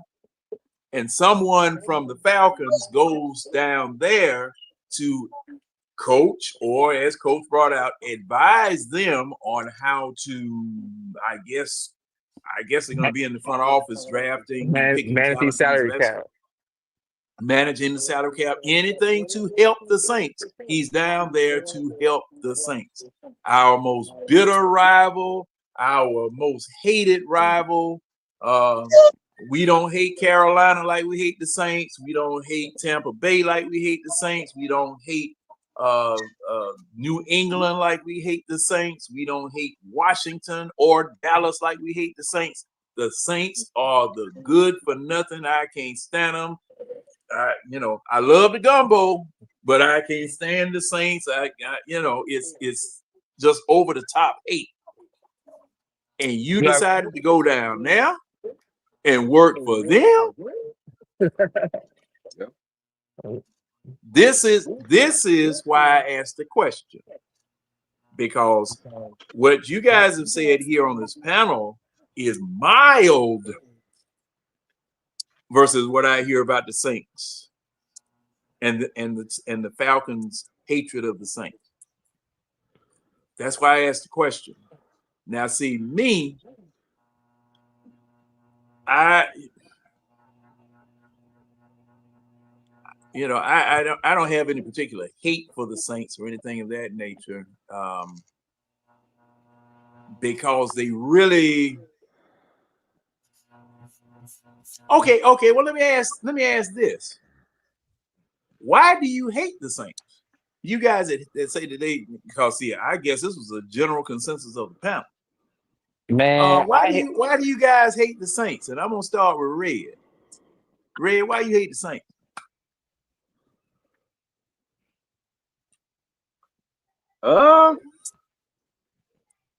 Let's see. I guess number one, because they got that black and gold, and that's Doug High colors, and I hate Doug High. No, I'm just playing. I don't know why that was an easy way to take a shot at Doug. No, seriously though, man, they've been our hated rivals. I guess since I was a kid, it's always that other team, the team that's in New Orleans, the Saints. Everybody used to always hate them. I mean, as a young Falcon fan, I started hate for them growing up, and as I got older, I started to obtain a hate for myself, because number one, we played them twice. Number two, they were kind of like our next door neighbor, technically, because in the old NFC West, they were like the closest team to us. San Francisco, way out there in California. The Rams, way out there in California. And I can't think of the other team that was in our division. Tampa Bay wasn't always in our division, and Carolina was an expansion team. So them Saints, they've been a thorn in our, for the longest time. Oh, it was the Rams. It was the Rams. It was the Rams. It was St. Louis. They were in St. Louis. They weren't No, it was the LA Rams. It was the LA Rams. Oh yeah, you're right. He said the Rams. Yeah. It was Oh, Maybe it because was see just now, 14. St. Louis wasn't in our division when they, when the Rams moved to St. Louis, they got out of our division, Yeah, correct? they weren't in our division.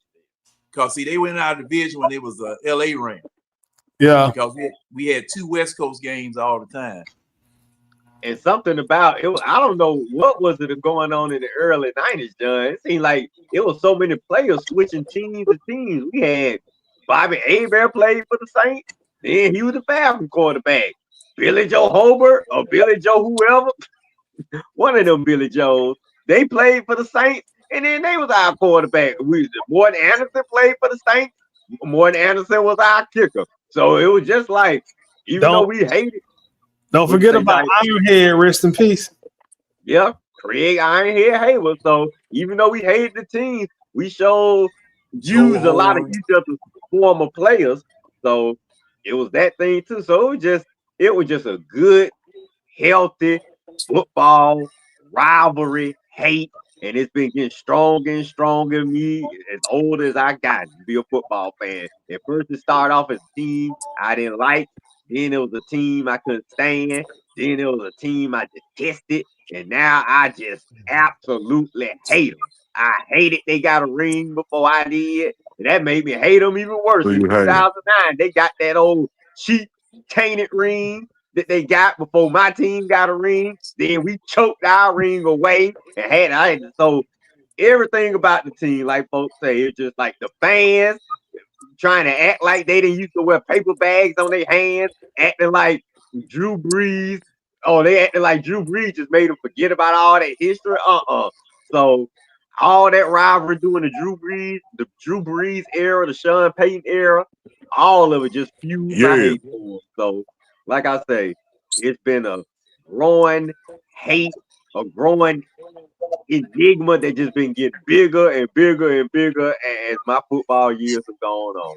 So, like I said, I didn't know why I was hating them as a kid, but I do know now. All right. Hey, Jane. He pop in and say, yeah, and then pop back out.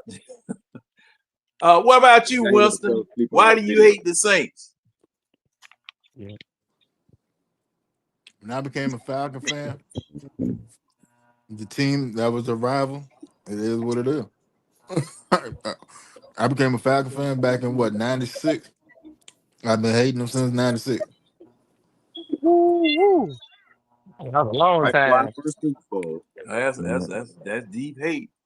But 29 years. okay, now William. Yes, Well, sir. I'm here. James, you back. I'm back. Why you hate the Saints, James, or do you hate them? What? Man, look, boy, bro, I'm in an area where it's infested with saints. And it's like every time I run into one saint, I run into like 20. It's like 20 to 1.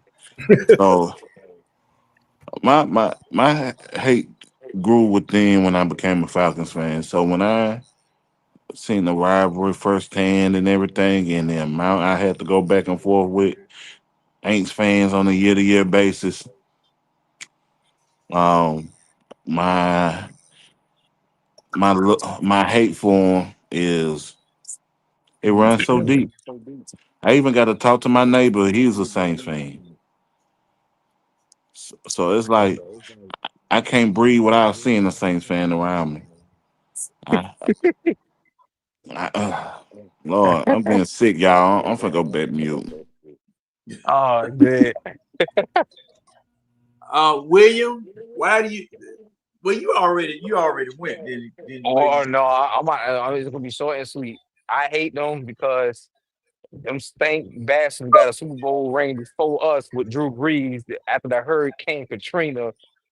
Then you got this dude who be on the NFL South roundtable. What's his name? TJ, whatever his down name. He's talking about the Falcons. Y'all all gonna choke. I can't stand him. I don't know his name, but I do know I hate the Saints, and they'll never get a Super Bowl ring. And now I'm gonna keep playing that Miracle Catch with Stephon Diggs in 2018. So I always gonna hate on go Falcons and let's get this ring.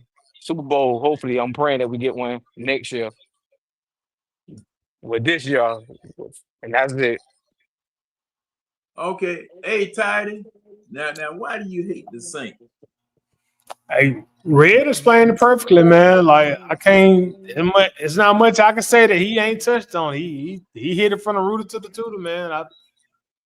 Ever since I've been a kid, been a Falcons fan. That's just always been the rival. You know, like he said, going back to the old NFC West days. I remember they used to call the Atlanta New Orleans game the toilet bowl because we both were trash. So we were just battling to see who was the worst team because LA and San Francisco used to beat up on us. So the only chance we had to win was against New Orleans, and that was like our sister city, and very very similar demographics. So that was just a big rival. And then once social media became part of our daily lives, it just intensified. Atlanta and New Orleans always had that little rivalry, even outside of football. So I just didn't never like them best. Coach, how you feel about the Saints? Did you hate them? Man, there's only one team on this earth that I hate more. I don't even call them that. I call them the Aints. I don't think I've ever said their real name ever in my life. But there's only one team I hate on this earth more than I hate the Aints, and that's them bum ass bum heels out in North Carolina. I hate them bastards more than I hate the Aints. But see, look, y'all got me about to say that stupid stuff.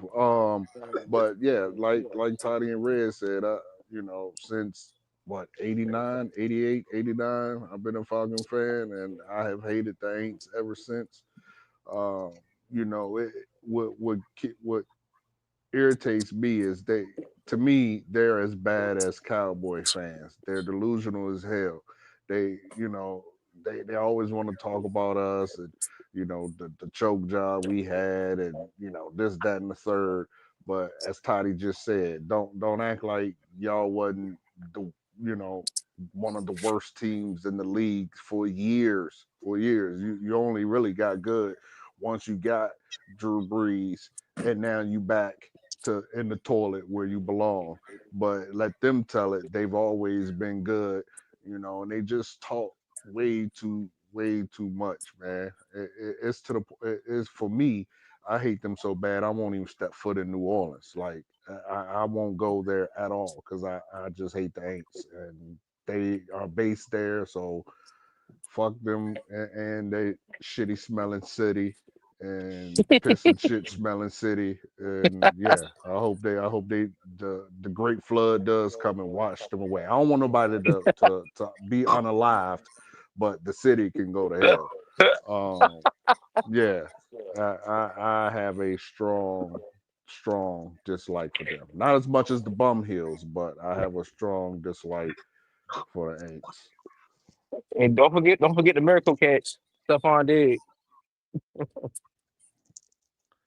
Now, don't care nothing about that. He played is the Aints just as a whole. now there are two teams that I didn't particularly like, and that was the 49ers and the Cowboys. The reason I didn't like the 49ers, they had gotten so good that, the officials wouldn't even call calls in our favor whenever we played them. And it was the same thing with the Cowboys. And the Cowboys, I'm kind of like Stephen A. Smith with the Cowboys because the Cowboys fans are just so obnoxious that it's ridiculous. And I know I've told this story before where I was it was a $3 cafe up on Tilly Mill Road in Atlanta that me and a couple of partners had come to watch the Falcons game. We just got together to watch the Falcons game there. And All right. I All think, right. huh? Oh, I'm sorry, John. I'm sorry. I'll tell somebody. You go ahead. Um, thank you, sir. I was, at the $3 cafe, and the Falcons game was either going off or it went off. And we were still sitting there at the table, just talking, whatever, because, a lot of times you don't finish what you're eating or you don't finish your drink and you finish it up and y'all talking, whatever, no rush to leave or anything of that nature.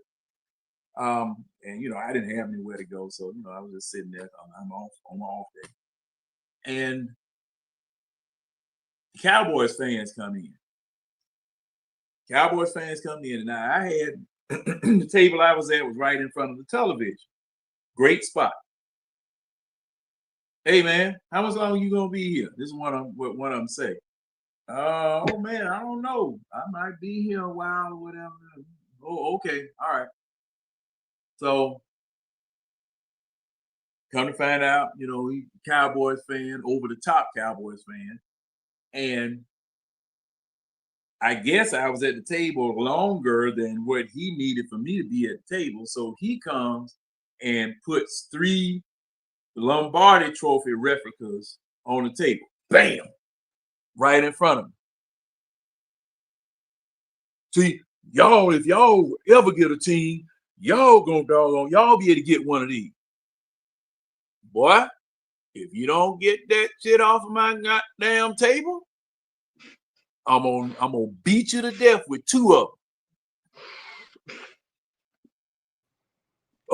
Oh, y'all Falcon fan, y'all always hostile, y'all. Look, man, I ain't left this table yet. You can put all you want to on this table after I leave here, but don't be doing that shit while I'm sitting here at this table.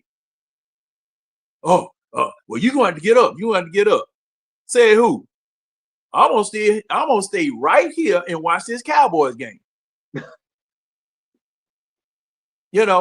And he's gonna get his partners and stuff and gonna get around. I said, man, y'all better go on about y'all business. Y'all better go about y'all business. We gonna have us a good time up in here. Right off 285. And Joker went on and sat in the back and all that type of stuff, talking all kind of junk. But I wasn't gonna move. And I mean, it was just unnecessary.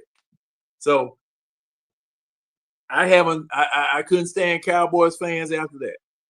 Because all the time, if I were wearing the Falcon stuff, going to Texas or anything of that nature, why you wearing that loser uniform? Ain't no loser in this uniform here. Now that's what I'm saying. How he had the nerve to do that here? Say that shit again. Like this Atlanta, man. How you coming in see what I can see you was in Dallas. Well, I was in Texas, but I had my uniform on. No, I'm talking about when you was in the restaurant. Oh yeah. Well, I mean, Red. Thing is that okay? Courtesy is courtesy. It don't cost that much to be courteous or whatever. You on our turf, old boy. You coming on our turf demanding when I get up. You better take your Texas ass to the back of the restaurant. I'll get up when I get ready. Now, if I'm in Dallas, Texas, this your turf. Texas. No, I'm talking about when he was at the restaurant. John, you was in Texas, wasn't it? No, I was in Atlanta. At the restaurant, I was in Atlanta. And the Texas fan came over to your table. Oh man, you should have fired his ass up. Man, we ain't even gonna sit there and talk that damn long. I'd have been what I'm saying. Cowboys fans are so obnoxious. They all act the same. This is my turf, partner. You in my hood, homeboy. You about to get scrubbed up like Kane did for the minutes to the side, dude. This is you on my turf talking trash. They all act like that. Hell with that. Yeah, I know, but you can't come in an Atlanta restaurant telling me to get up from a table just so you can watch your Cowboy game. Not in Atlanta, Georgia, partner. Not unless this restaurant say Cowboys place. Dude, this Atlanta. But see, hey Red, I don't care how many Super Bowl trophies y'all don't won. Red, New York is even worse. Oh, New York is even worse. I was out at Dudley's over there off of Evans Mill. Me and my partner came in. Yeah, I was at Dudley's over there at Evans Mill. We used to go over there, late nights, whatever. Sit down, get a table. I would Don't tell people me no watch. Yankee fans came in there talking shit. No. Just New Yorkers. Oh, My partner went to the bathroom. He had a seat right beside me. I put a napkin. We put a napkin over the drink, whatever, and he had his drink there. Hadn't really sipped off of it yet. Went to the bathroom. New York dude, I didn't know where he was from. Come sit down. I said, hey, partner, I got my boy just went to the restroom. He coming back. Well, up in New York, you move, you lose your seat. what? What? I said, look here, bro. And see, I said, look, that's I-20 right there. All you got to do is point your car east and stay in that left lane. That mug will throw you on 95. You can go all the way back where the hell you came from up there. Bed-Stuy, Yonkers, or all them other places up there. You can take your ass on up there. We in Georgia right now. This is my partner's seat. If he come back and you don't get up out of his seat, there's going to be a problem. And I just turned away. Oh man, y'all down here, y'all think this? Whatever, bro. Dude, he just explained it to you. Somebody sitting here, you big dumb dope. You didn't understand what I just said? Somebody is sitting here. He went to the restroom. He's coming back. God. Yeah, Dang. yeah. So John, I never really experienced anything like that. I mean, I get that in the South football is king, but in the DMV area, we never really. I mean, the Redskins won, I think, once or twice. I don't really remember. Excuse me, the Commanders won once or twice. I don't really remember how. But Well, it was the basketball, Redskins then, though, coach. It was the yeah. Redskins then. But basketball is king there, and that's one of the Mm-hmm. reasons why I hate the bum hills so much, because if you're from the DMV area, because people from Maryland and people from Virginia come to DC and work in DC, you know, really the teams are Maryland, the University of Maryland, uh, Virginia Tech, uh, Duke, and then the Bum Hills. So my experience is sort of like what you're saying, but with the Bum Hills, and that's why to like as much as I hate the Saints, I would be a Aints fan before I was ever a damn Bum Hill fan. For that simple reason, like they're how you say the Cowboys fans are the worst. To me, the Bum Hill fans are the absolute most infuriating people on this earth for me. So Oh yeah, they act like they invented basketball. yeah, I hate them bastards with a passion. And only You know. had two. Well, I mean, in my opinion, they only had two good players. But I mean, of course, I know they had more. But yeah, they Yeah, can go to yeah, hell too. But yeah, yeah, I get into arguments, damn near fight. I'll damn near get in a fight with one of them. I do not like them at all. yeah. And you know, I've had I've had some pretty good experiences. Cause see, I tell you what though, I tell you what. Now we have team bars all over Atlanta. We have team bars all over Atlanta. Now the most fun ones are the Raiders fans. Man, those jokers crazy. The Raider team fans, it was what is it? Sideline Sports at the corner of Windy Hill and 41. They used to have a bus that used to be in the middle of the bar. Man, these jokers pouring beers all over each other, playing darts. They put their head up against the dartboard and see if they can miss. I said, yo, stupid. Oh boy. Yeah, they I wild. mean, it was crazy. I like the Raider fans. They Yeah, wild. man, those Raiders fans, they are They sick. different. They different. They are. Man, It's They a loyal. different. They die hard. It take a special type of person to be a Raider fan, man. Them yeah, motherfuckers are buddy. I different. mean, those jokers, man. I They don't know, something else. John. I don't know, John. I think the 80s and 90s. I think there is a team who might just be maybe slightly worse than them. Definitely in the 80s and 90s. Those And Bills again, this fans. is nope, the damn Eagle fans. Man, in the 80s Oh and yeah, 90s, yeah, yeah, yeah, in the yeah, 80s and yeah, 90s, like yeah, my mother yeah, my mother has always had season tickets to the team from DC. I'm gonna just say that because I don't want to offend nobody. The team from DC, she's always had where we used to go to the games, she would carry mace. Like it was always a fight, like it was fights, stabbings, like it just those 80s and 90s Eagle fans were a different breed. Yeah, they Now I still are. remember, That's how Raider fans is. The black hole yeah, was no joke. The black hole was no joke. Go up in there talking shit if you wanna. Your ass won't make it about the stadium. Mm-mm. yeah, So, yeah, yeah, so man. really, go to I California. got, Go to whew, California talking trash in the wrong area. You better be a friendly guy like me. That's the only way I made it out of that bar that day. cause I remember the two live stews. I know Red, you know them. Yeah. Winston, you ever heard of two live stews? Yeah. They went the Falcons. It was 2004 when Vic and the Falcons played for the NFC Championship game. Yep. They like to got to fight. They were surrounded by Eagles fans because one of the Eagles fans snatched the man's hat off his head, and they had to go back to back. They had to square off back to back, form a circle. And I'm telling it you. just so happened there was some Falcons fans that were walking by, and man, if those Falcons fans hadn't come by, it was gonna be a problem, you know. Yeah. And man, the vet had a doggone jail in the bottom of it. Didn't Yeah. Yep. The it? Yeah, old Raider Stadium had one too. I think they Yeah. was at the least by The this vet time. the vets they still got a jail though. they put one in the new stadium.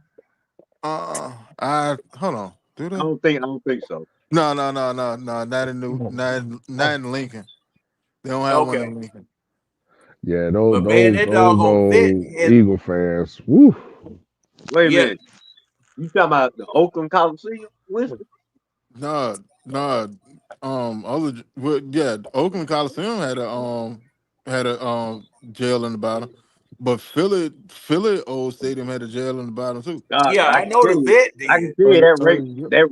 that Raider Stadium in LA that had no damn jail. Boy, that was one of the cheapest. Woo, that Los Angeles, the USC Stadium. Oh, Oh, you talking that's about where the Rams played?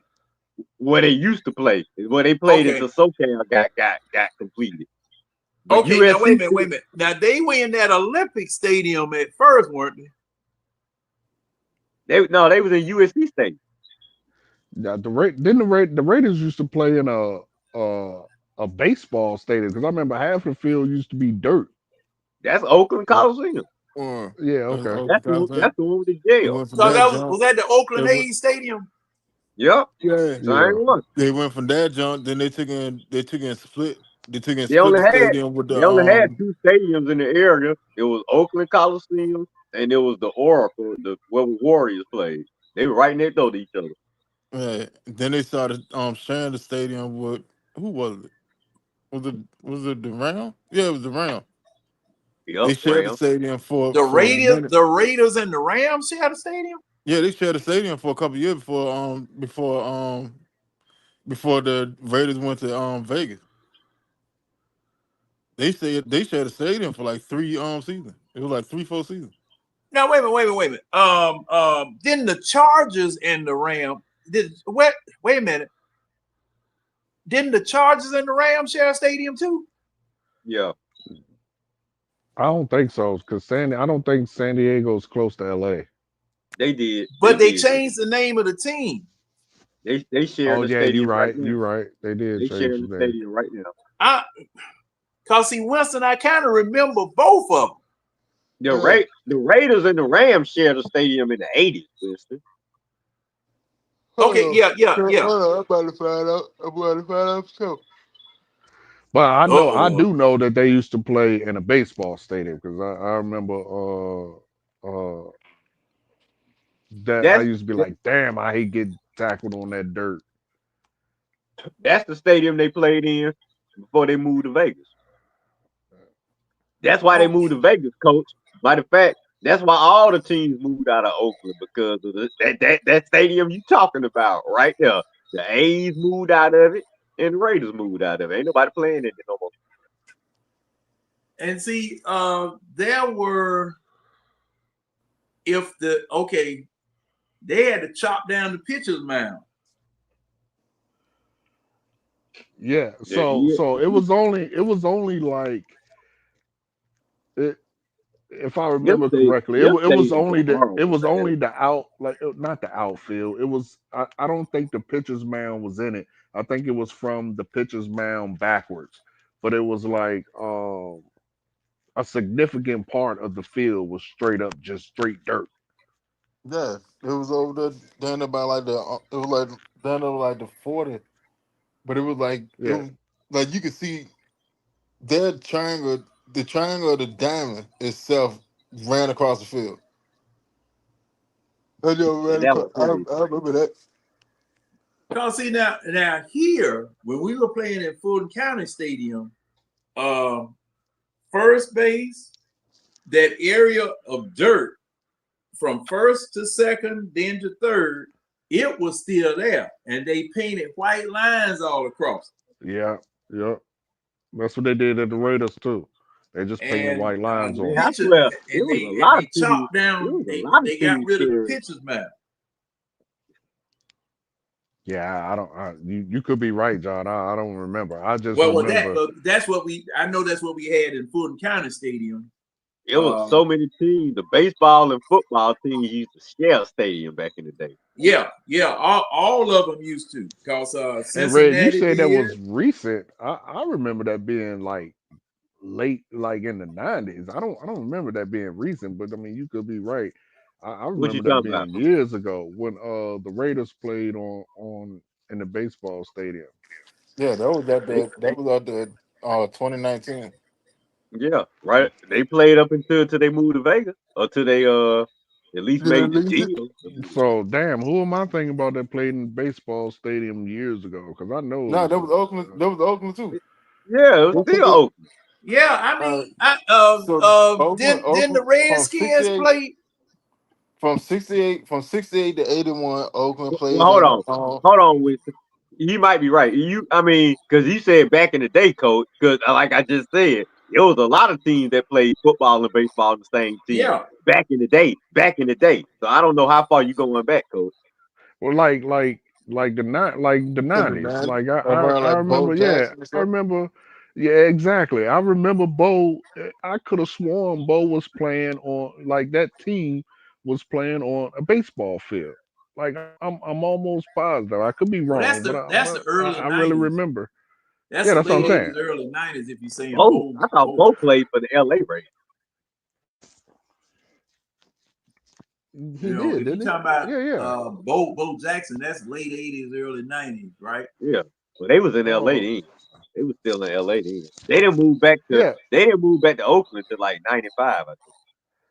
Yeah, but didn't they pay on well maybe it wasn't Bo Jackson, but I'm pretty sure it was in the 90s though. I don't remember it being just recently. But to answer your question, John, I don't ever remember that because we didn't have a baseball team in DC. We only had a baseball team in Baltimore. Okay, now how long was the senator? What do they call that? They had the Senators, but that might have been a minor league squad.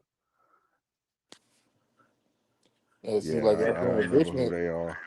Richmond, But we had y'all farm system team, the yeah, Richmond Verdict. we had RFK Stadium is where the Skins used to play, and Right, that was a football stadium. right. It Oh, that Yeah, was wasn't strictly on the football. base. Yeah, it was. Yeah, we didn't get a team until they moved. Until we didn't get a baseball team until they moved to where they are now. Until the Skins or Commanders moved into in Landover, where they are now. y'all didn't get a baseball team to the Expos moved out of Canada. Mhm. Yeah, that's what I'm saying. But that was around the time that they moved. All that happened around the same time. They moved the land over, and then I want to say like a couple years later, we got a baseball team. And it's crazy that now that I think about it, because damn, that stadium is Now, how probably far close is to 20 Landover? years, probably close to 20 years old now. To well, how far is Landover from where? DC? Yeah, I guess the metro area, DC. Driving wise, probably like I mean, with no traffic, probably not even 10 minutes. You said not I even 10 mean, minutes. yeah, not even 10 minutes. Damn. That It's shit would be it's like it's right it's there. yeah, it's on the line. Yeah, because you So can you go could straight basically down see the stadium. go straight You could down basically see Pennsylvania the Avenue. stadium. Nah, So nah, nah. You can't do that. It's about like 15. But like you ain't missing no time. Like if you going to the game, you can go stay in DC and go to like usually when I go to the game, I go stay at the National Harbor. Yeah, man, but okay. you don't need a car anyway because you just ride the metro. The Yeah, you can metro ride it back up. bus stop station is literally right. Like you come out of the subway and you right there. So You don't need a car to be in DC, or you don't need a car to go to the game. You well, you go don't to need the a game. car in DC. Period. You don't need a car in the DMV at all. But it's crazy though. Now that I think about it, that stadium is over 20 years old now. It's got to be close to 25. Close Yeah, that to Yeah, motherfucker ready. that's why they made a yeah, deal close for a to new. 25. I'm What? saying that's why yeah, I think they're making a deal for a new one. Yeah, Wow. they brought the land for old RFK. They're gonna rebuild on that. Cause they were supposed to have been built a stadium. They had bought land in Virginia, in Northern Virginia, a couple of years ago. But then the whole Snyder shit happened and all that, and then they just put that on the back burner. But now they bought the old RFK land and they gonna build a new stadium on top of the old one. Hmm. Okay. Just call this the stadium that Jalen Daniels built. So shit. Jaden Yeah. time. Because see, I'm noticing these teams getting new stadiums, they don't even get the deal done until they get a certain type of player in the team. Like Yeah, Bills. you gotta Bills make your been wanting money new back. stadium. Um, You gotta make your Well, money back. You the better yep. not go teams build no don't the goddamn team new stadium when you ain't got no squad. the teams don't pay for it. Huh? Huh? The teams don't pay for the stadium. The Oh city shit, does. the team will pay a portion of it. The team usually pay Not about half of it, then the city come up with the other half. But Well, yeah, now this the now team pay now for it. now the Mercedes Benz Dome is completely funded by hotel and motel tax down here. This one. yeah, that's generally how it's done. The city pays for it. I don't know a single team that has paid for their stadium. That's Well, why I teams can't. shop around. Well, coach, you okay? If Jerry you Jones if paid for you his. authorize a hotel and motel tax, that's not coming from the taxpayers or the city. Okay, there was just a special tax that they put on for people renting cars and a hotel and motel tax. They completely paid for Mercedes Benz Dome here. Now, Right, like you but said, long who time what do you ago, mean? What do you mean? huh? Who if they issued the tax, somebody has to the people pay that tax, and Arthur that Blank tax paid. has to go to the city. Arthur Blank paid majority for the stadium. It said Arthur Blank and the Atlanta Falcons did not pay for the entire cost of the Mercedes Benz, stadium. The stadium final cost exceeding 1.6, with Blank and the team providing a significant portion of the private funding, while Atlanta also contribute public funds through hotel motel taxes. The total cost of Right, the stadium is 1.6. All right. right. It says See, the exact amount of what Blank paid hasn't been publicized, but it said the public funding, which is what Atlanta said they paid, was only 200 million. It said public funding. A portion of the stadium was financed by public funds, including 200 million from Atlanta hotel motel taxes. Other private funding. Other private sources included 200 million from the NFL and a contribution from sales of personal with PSL. But majority of the stadium after Blank paid for it. That's usually how it goes. The team itself gonna put up the majority of the money for the stadium. That's why they wait till they get a star player in there so they can sell tickets and make their money back.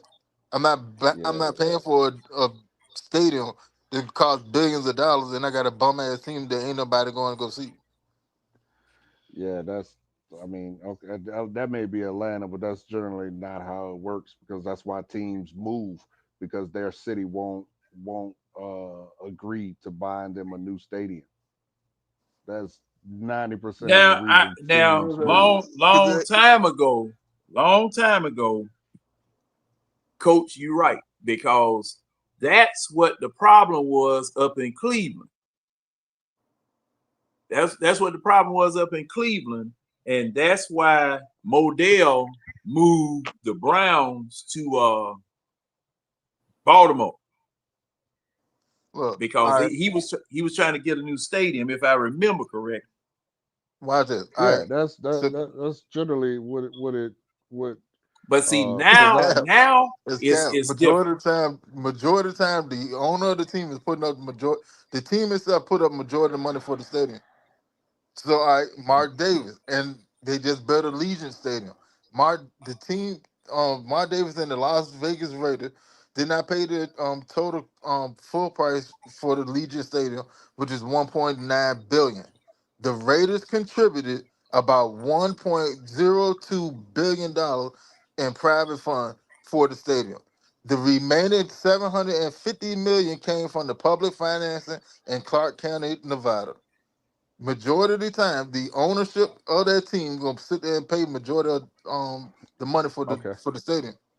okay, No, hell no, the city ain't. Yeah, the city was sitting there paying for the majority of the they were on the team.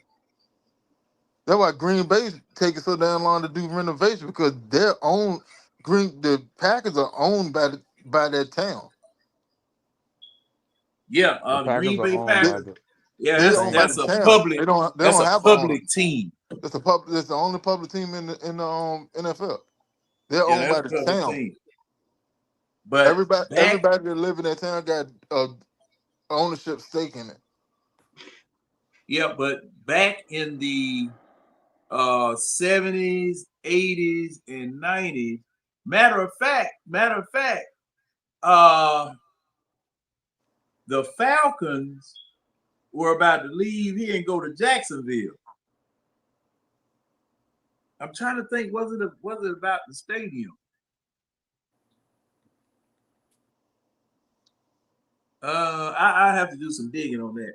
But 70s, 80s, and 90s, that's what the way that you saying, coach, that's the way it used to be. That's the way it used to be.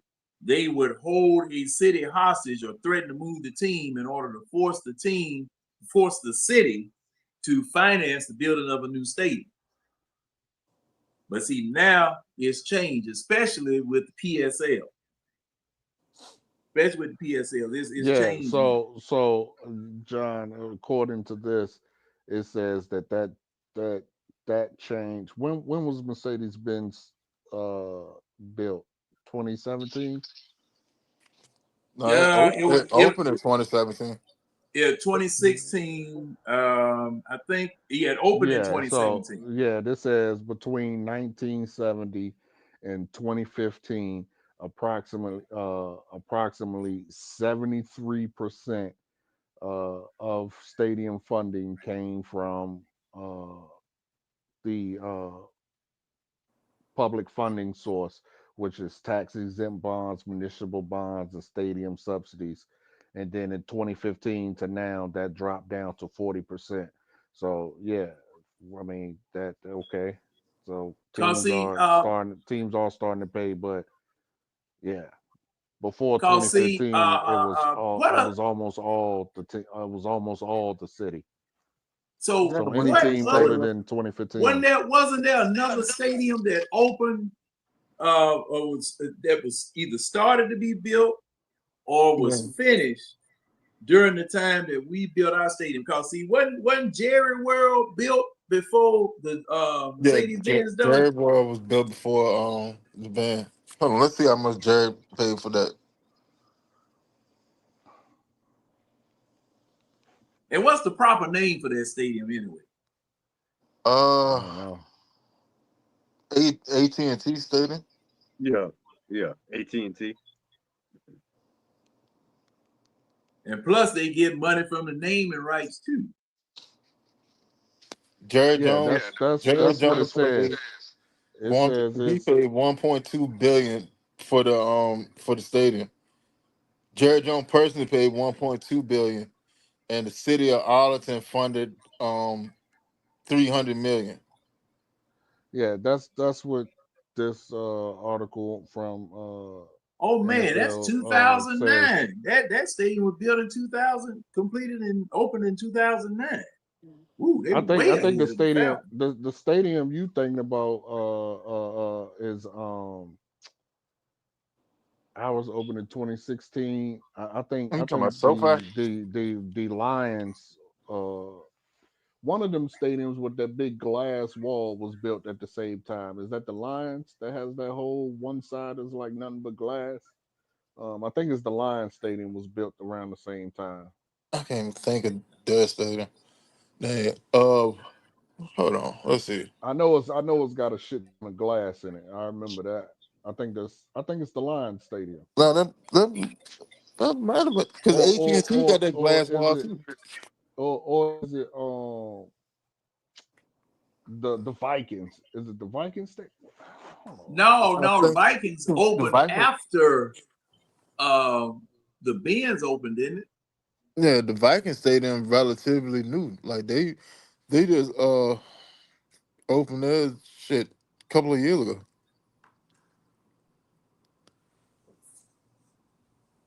I'm talking about like within like the latter part of the Kirk Cousins era. Oh, I that's do US believe. Bank Stadium. Okay. No, I don't Let's want see. no. SoFi opened up like 2020. I want to say that's the Charger joint. And didn't Lucas Oil? You know, Lucas Oil been around for forever. That's where they hold the combine at. Let me see. I need it. It might be SoFi. Hold on. Let's see.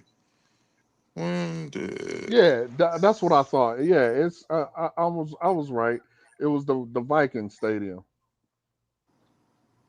The Viking stadium was built in 2016 was it? because because their roof collapsed under the snow and they could no longer play in it. They built it the very next year. Oh And yeah, our yeah. state The and then Minnesota our Dome, stadium, the dome. yeah, then our stadium opened in 2017. Yeah, the dome, the Yep. dome. Let me see.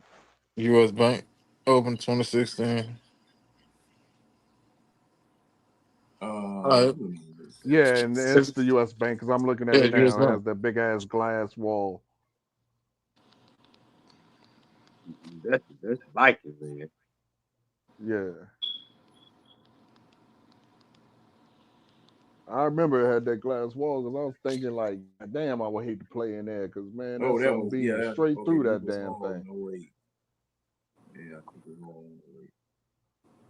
Okay, and And let me teams be see. complaining about that too. They be complaining about that one and Jared Worth. What is it? The Allegiant Stadium. How the Down sun in just you, beams y'all straight through stadium. that. Jared World built like that. Jared World is built like if you got an afternoon game, that's how they decide their coin toss. Cause they gonna put you in the sun where you facing the sun on your opening drives and shit.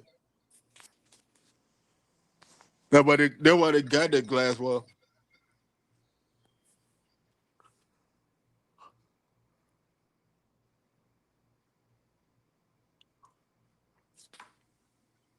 Hold on, who was the Vikings owner? Ziggy Wolf. Who? Ziggy. Oh, Will. Yeah, Ziggy Wolf. What you talking about, son? No, I'm trying to Oh, that's find right. out. Ford Field. Ford Field. That's Oh shit. So uh damn. Damn. So what? hold on. What? One, two, three, Yeah, four, I bet five, it ain't six, nothing. seven. Go get us all Seven, excited. seven, seven, seven teams are getting a new stadium between now and 2030. The Tennessee Yeah. Titans, their stadium is Oh, open in they're gonna be nice. 2027. That The Tennessee Buffalo Stadium gonna be nice. Bills is getting one. The Yeah. Texans is getting one. Wow. Houston, Whoa, Texas. whoa, whoa, Uh, whoa, whoa, whoa, whoa! What the Texans? The Texans getting another stadium? yeah, because they got a new they got a new owner. Well, he ain't new, but he trying to Damn, he a damn he trying to silver spoon son. They he just trying to inherited the team from daddy. no, Hey, tripping I because don't think so. that Texas I think stadium ain't that old. he's a I don't want to offend nobody. I don't know how to say it, but I think he's like an Arab type of Middle Middle Easterner. Eastern. Yeah, Who? whatever you want to Like Who call you him. talking Shad about? Khan. As long as he ain't driving no truck. Oh, you talking about But Jacksonville? yeah, no, the Texans. The Cause Texans the is Uh, Texas pounding that. stadium, cause Allegiant is how old is Allegiant? Allegiant. I don't Allegiant, know. Allegiant Reliant. is You like mean Reliant? Reliant.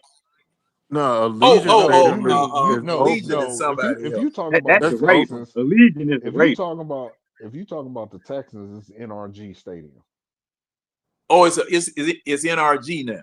Yeah, it's Yeah, NRG. Oh, I okay. mean, Well, but as they long as changed I've the known name. it, it's that been They changed don't the NRG think since name. I've been here. So I don't know. Trust me, it was Reliant Stadium before NRG. Oh, okay.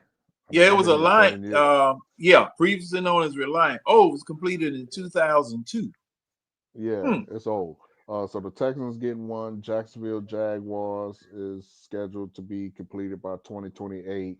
The Commanders are scheduled to have theirs done by 2030. The Kansas City Chiefs are getting a new one for $3 billion, and the Rams are getting a $10 billion stadium built by 2027. Kansas City makes sense because their stadium is fucking They horrible. And still in then Arrowhead, right? Yeah, like their stadium is like legit Oh yeah, falling it's apart. old. Their stadium is as bad as the Commanders. San Francisco is getting a $200 million makeover. So yeah, 7 teams are getting new stadiums between in the next 5 years. Now you say Kansas City Stadium was 3 billion. 3 billion for it's going to be a dome stadium, but the Rams is 10 billion. The Rams playing What the SoFi. heck? Whoa, whoa, wait a minute. They So share so they they share right now. They share with the right, Chargers, right, and so who? they're getting their own, I guess. Yeah, because I thought that it was the Rams state. Oh, so they just gonna leave the Chargers there, and they don't. The Too late. Rams gonna be a. Oh, Rams okay. leave. It's the Chargers that need to get the hell out. How the hell the Chargers gonna keep to that nice stadium? And they I ain't don't even know. won no damn ring. The team that ain't won the rings is the team that need to get out. Oh, excuse me. I gave incorrect information. The Ram Stadium is not going to be built in 2027. That's when construction is slated to begin, is in 2027. So their stadium probably ain't gonna be done no time soon. Probably 2031 or 2030. Yeah, it used to take about like 4-5 years. Cause and you don't see the Giants and the Jets nowhere on that list. Nope, not as of yet. These are teams who, not saying that that's not in the works. These are But that's all on the teams that's who, just on the list. no, no. These are teams who have already done all the things they need to do and are about to begin to The build it. preliminary work or whatever. Right. Yeah. Not saying that the Jets might be trying to you know finagle a new stadium or whatever, but these teams have already done all of that and are going to break ground. They ain't going nowhere. They ain't leaving the Meadowland. Like the Tennessee Titans is expected to open on 2027. The Buffalo Bills are I it wonder doesn't where they have a date. building It the says Titans that, Stadium. I'm gonna have to take a look. yeah. Cause see Houston, now Texas said new massive stadium is in the works to begin building. Jacksonville Jaguars, a stadium with a new retractable roof is planned for completion by 2028. The Commanders uh, plan is in motion for the new dome with an estimated completion of 2030. The Kansas City Chief, it doesn't say, it just says they're trying to get funding for their new $3 billion dome stadium. So that'll be finished within the next 5 years. And then the Rams are slated to begin construction on their stadium next year, well, in 2 years. oh, okay. Well, gentlemen,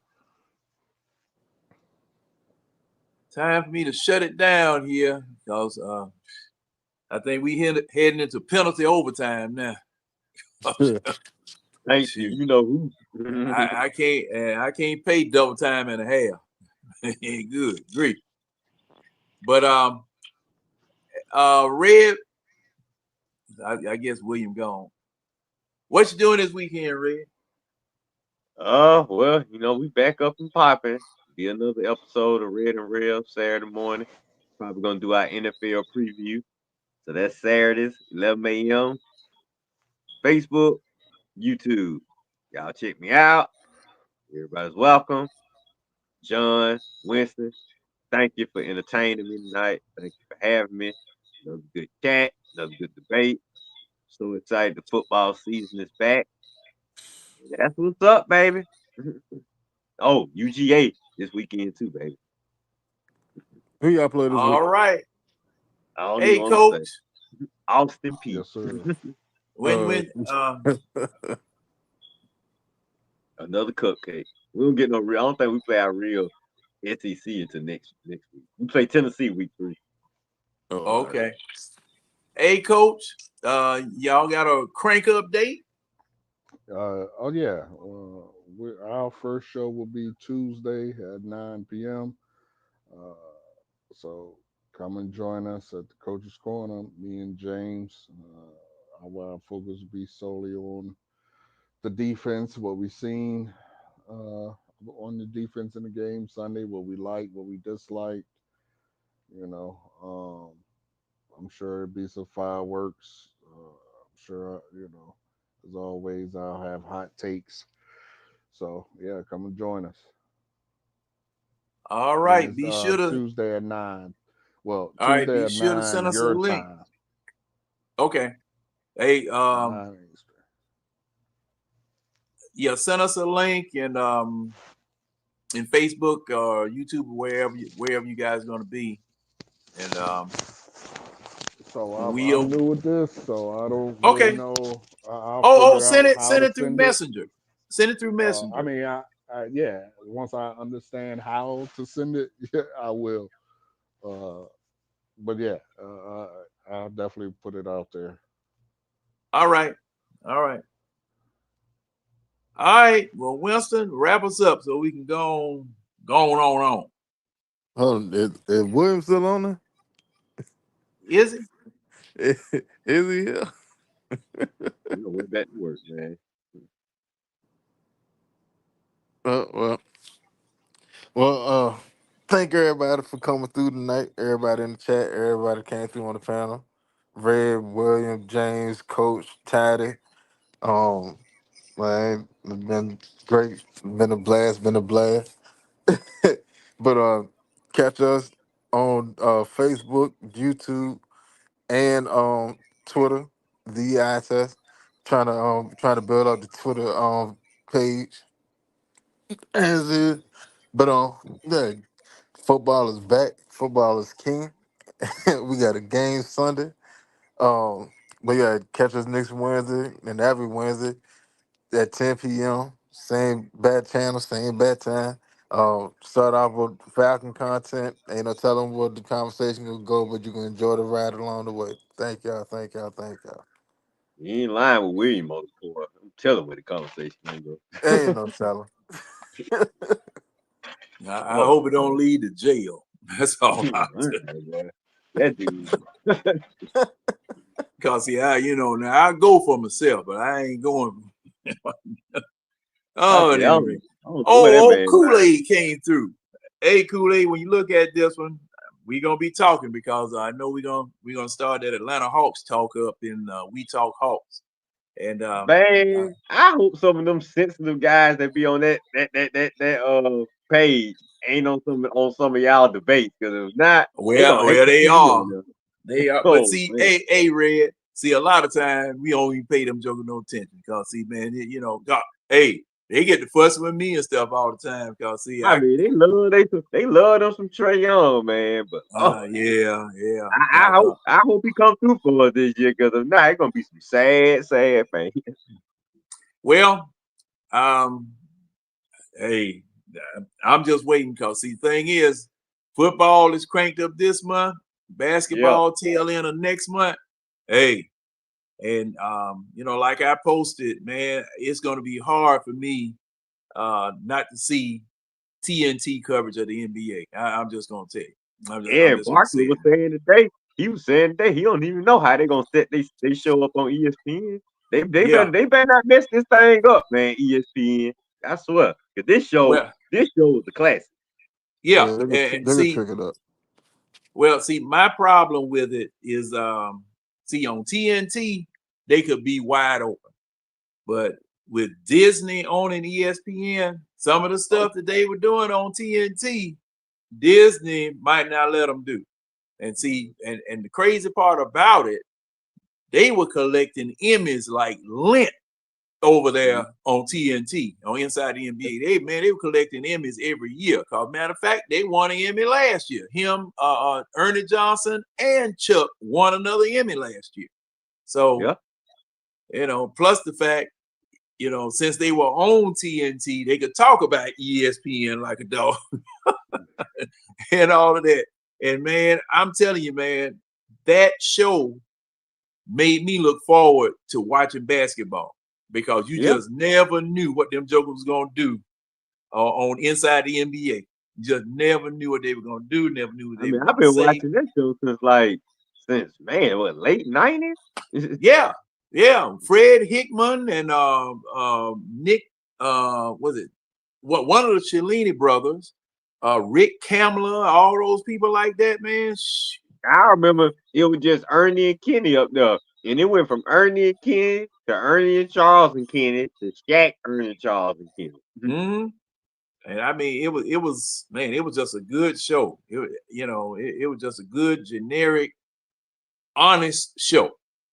Yeah. They didn't pull no punches. They would pull some punches, but a lot of times you couldn't tell it. I mean, and I look right now. I go on YouTube when I just want a good laugh. They got a compilation of the best shows and all the stuff Charles talking about, especially when Charles talking about them big old San Antonio women or something. Man, I just put that on. And I just started laughing my behind off. Man, he hate when the Spurs in championship because I gotta go to San Antonio and look at them ugly. Man, I'm just saying, man. I mean, it was my God. must see he TV. Had me rolling one night. It was must see TV.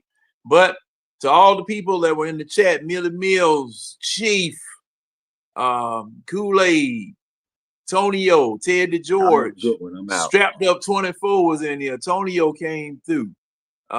Big Low Country peeped his head in. Who else? Keely came through. Brian. Find me another name here that I hadn't called out.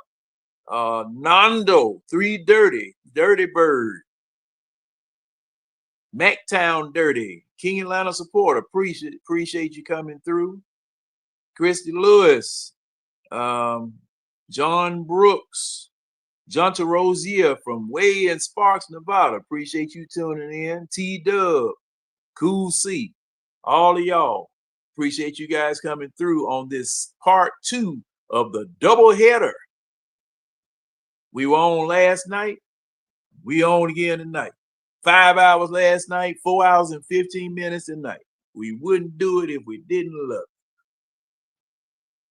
it. Everybody, have a good weekend. Football is back, like my partner Winston said.